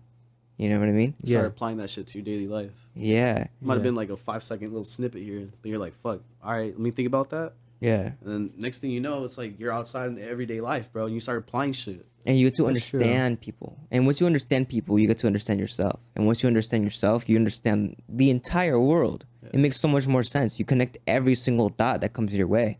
Yeah. It's being able to connect the dots, Hell being yeah. able to understand. I think that's one of the main reasons to why I do this podcast. I go back to this Socrates. You know who Socrates is? Yeah. Right? I Socrates is basically the godfather of philosophy, right? Okay. And he gained all of his knowledge, all of his wisdom, simply by talking and sharing his ideas with different people. You guys should look into Socrates a lot. Yeah. Like, he's very interesting. It's very interesting all the Yeah. things that he went through, right? And it's about, I guess, finding a sense of truth, Yeah. you know, just by simply talking to people, gaining perspectives, gaining minds. Every single episode is like a different mind. That's true. You know what I Bro, mean? When I was a kid, well, I mean, damn, I'm not even old, bro. But I'm saying this, like, when I was like 14, 15, Uh-huh. I used to think the world would just be like perspectives. That's all it is, and that's all it ever was to me. Mm-hmm. I was like, people are racist because they have a different perspective Of hatred. Yeah. Yeah. And that's all it is, bro. Perspective. That's just all it fucking is for people. So, So- when you're taking in us, different people perspectives, bro, it's like you start gaining a huge understanding and you become more at peace. Yeah, you gain have such a more to wide learn. perspective on Exactly, yourself. bro. And that's what, like, you know how you said earlier, you said, you know, the world just needs love. Mm-hmm. Once everyone starts gaining that perspective of like Love. why someone acts a certain way, there's love to it, bro. Yeah. That's just all it Because is. it's super easy to just go and shit on somebody. No, definitely. But go and try to love somebody. You need to learn about them, bro. You need to learn a lot about them and understand them and take the time, you know? Yeah. That's very, very different. There's a lot of words that mean hate, but there's only one word that means love. And I've said that multiple times. That's true. You know what I mean? Love is love, bro. Love is love. I think that's a good way to put it. 2 hours and 26 minutes on this podcast. Damn, bro. You know? And it feels so great when you have conversations like this, you know, where you really felt like you had a great conversation. When was the last time you had a great conversation like this with somebody? You know, you don't have them too often. No, not often. I mean, no, you don't. And if you have them with like the same people. Yeah, like with someone that you know. You see them on a daily basis. Yeah. You talk about the same things, but you talk to different people and you're like, holy shit, there's more to it. Yeah. You know what I mean? I think the biggest difference with this one is, though, I think there's like a gain here. Uh-huh. Like apart from just learning, bro, I think the main gain is just like you have a platform sharing information with the world, and it's like we're able to share ourselves with the world. Because, you know, I mean, I don't know where you're going to upload this on. YouTube, Spotify, Apple Podcasts, everywhere. You know? Like wherever, it's like someone random is going to hear that shit. Mm-hmm. Maybe, you know, this affects them in their daily life. And I hope it does, bro. Mm-hmm. I hope they actually genuinely sit down, listen, think about it, start, you know. You matter. What? They matter. Everyone exactly, matters. bro. And it's just, you know, people having that train of thought to finally think for themselves. Yeah. Be okay with themselves. Think for yourself. Exactly. Man. Especially in a world where they're telling you what to think instead. Exactly, bro. You know what I mean? I'm not telling you to believe this and believe that and believe this and forcing all of my fucking... Yeah, no, hell no, bro. You know? But Yeah. I'm getting some ideas on the table. And I want to see what you guys put on there too. Maybe we'll grab some different pieces and then take them away for ourselves. But it's like, those are the little pieces that we need to fill this whole picture that's called life. Yeah. That's cool. Crazy, huh? Yeah. It's just when you're putting like when you're thinking about life, bro, you're thinking about like what's happened already in the past. Yeah. I feel like when someone asks you like, oh, like how are you doing good, all those questions come off as things that you've experienced in like the past 24 hours, bro. Mm-hmm. So it's like, how are you? You're like, fuck, I'm feeling You're taking it into the now by just simply talking about it, and then when you leave this place, you're gonna take it into your future. Exactly, Yeah. bro. That's again, that's life. And I think Angel says this like pretty often, but he talked about it earlier. It's like people that are here, like we want to bring them with us if like we ever blow up or shit like that, you know. And I think bro has so much love for people, but I tell him like you gotta watch out for the fake love. Mm-hmm. You gotta be like cautious about who's around you. Yeah. Definitely. I hope you are cautious about the people that are around you. Yeah, because once you get to the top, it's like you gonna want to have those right people with you.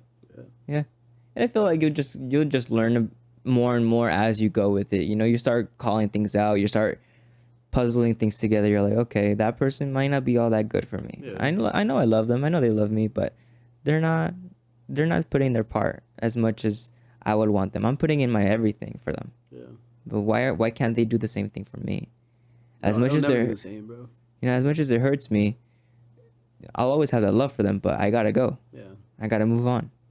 And if they want to come with me, they'll be willing to give that same sacrifice that I'm willing to give too. Yeah.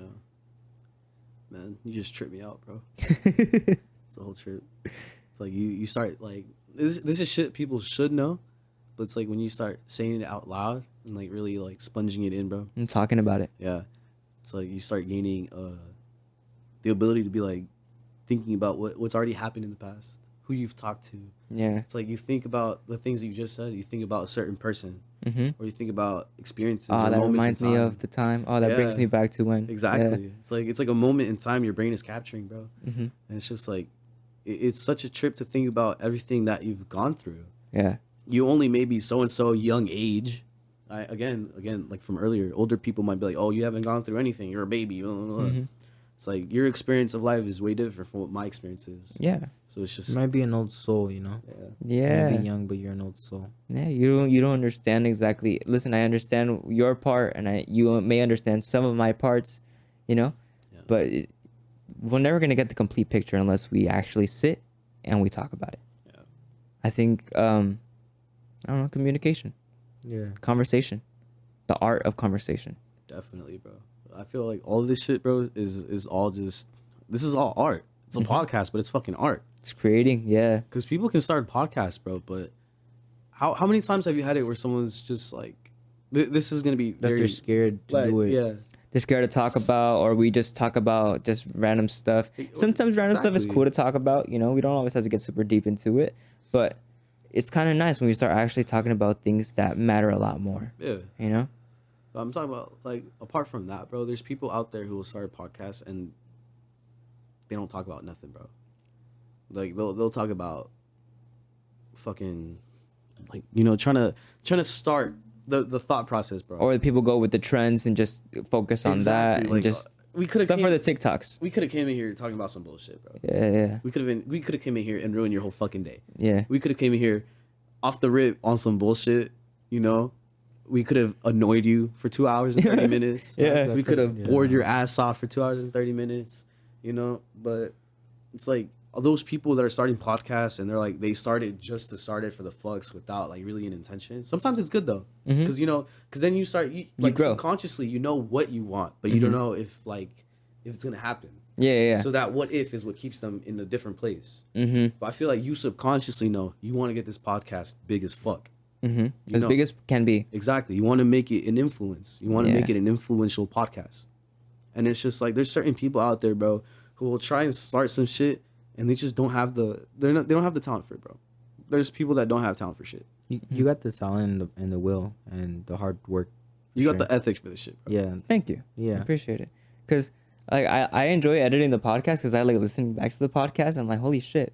But then we get into like the whole like, oh, now to make reels and TikToks and shorts and all that stuff, all the short form content for people that just, I'm like, oh, this is just like the busy work that I really don't want to do. I just want to. You have to.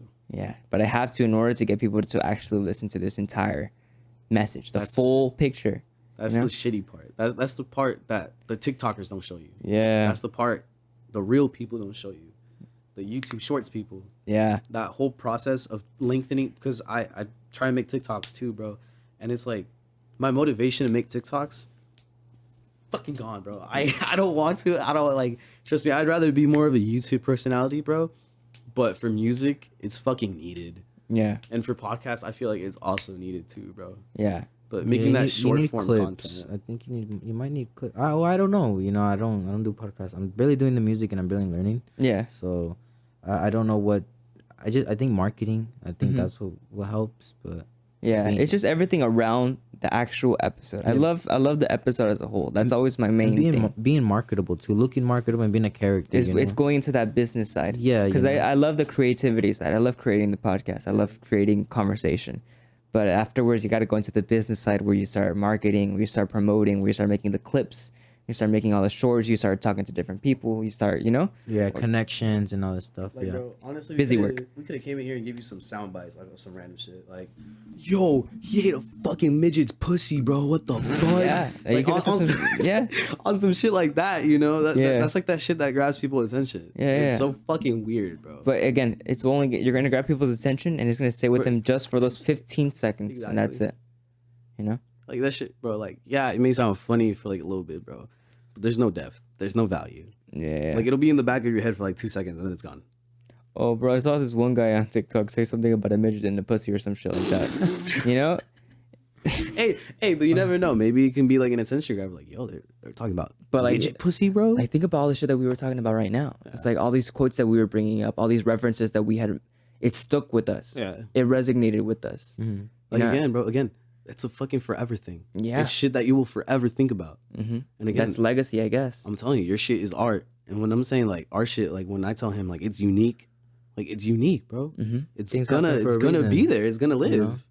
It's not gonna be fucking short term. It's not gonna be like, oh, skip. Like, how many videos do you have saved on your phone of like memes and shit, bro? How often do you revisit? I don't even know, bro. I don't think I have all that many anymore. Exactly. You hardly save shit nowadays. You hardly fucking look back and revisit for things that happened like maybe a year ago, 2 years ago. Yeah. No one's revisiting that old content, bro. Mm-hmm. Like, it's just, that's it. Short form content is just for that short term moment that you're living through right now. Yeah. So it's just like, so it never really stays with you for something to think about. Yeah. Hell no. Yeah. I'm looking forward to editing this podcast just so I can re-listen to everything. I'll send you guys the link afterwards so you guys can watch it. Or you guys can just see it on the Instagram page. Oh, for sure, bro. We'll look at it. I know he will. Fucking, he loves that shit, bro. But yeah, man, it was great talking to you guys. Thank 2 you, hours man. and 35 minutes on this podcast. Had a great conversation with y'all. Me too. You know, Thank you. let them know where they can find you. Thank you for having us. We're on Apple Music, Spotify, literally anything you can think about. We are under AGL x BDN. He's Angel. Angel 714, I think. Instagram? I don't know my Instagram. It's like I don't fucking know. I'm Brandon, and we just dropped a mixtape. What's an EP? It's 5 songs long. We're gonna be dropping more music next week as well. Hope you guys enjoy that. And thanks, Joan. That's how you pronounce your name, right? Joan. Joan. Thank you for having us on and giving us a platform to talk on. Yeah, man, it was fun. Thank you. Thank you guys so much for watching. If you guys happen to enjoy, make sure to like and subscribe. Had a great conversation with these 2 random strangers that came into my house. That's not a joke, bro. I messaged him yesterday. I found his Instagram through a friend, and we don't know him. Yeah, I've never met these dudes before in my life. Good vibes though. I Good know. vibes. Talk with strangers. It's fun. Yeah. I'll see you guys on the next episode. See ya.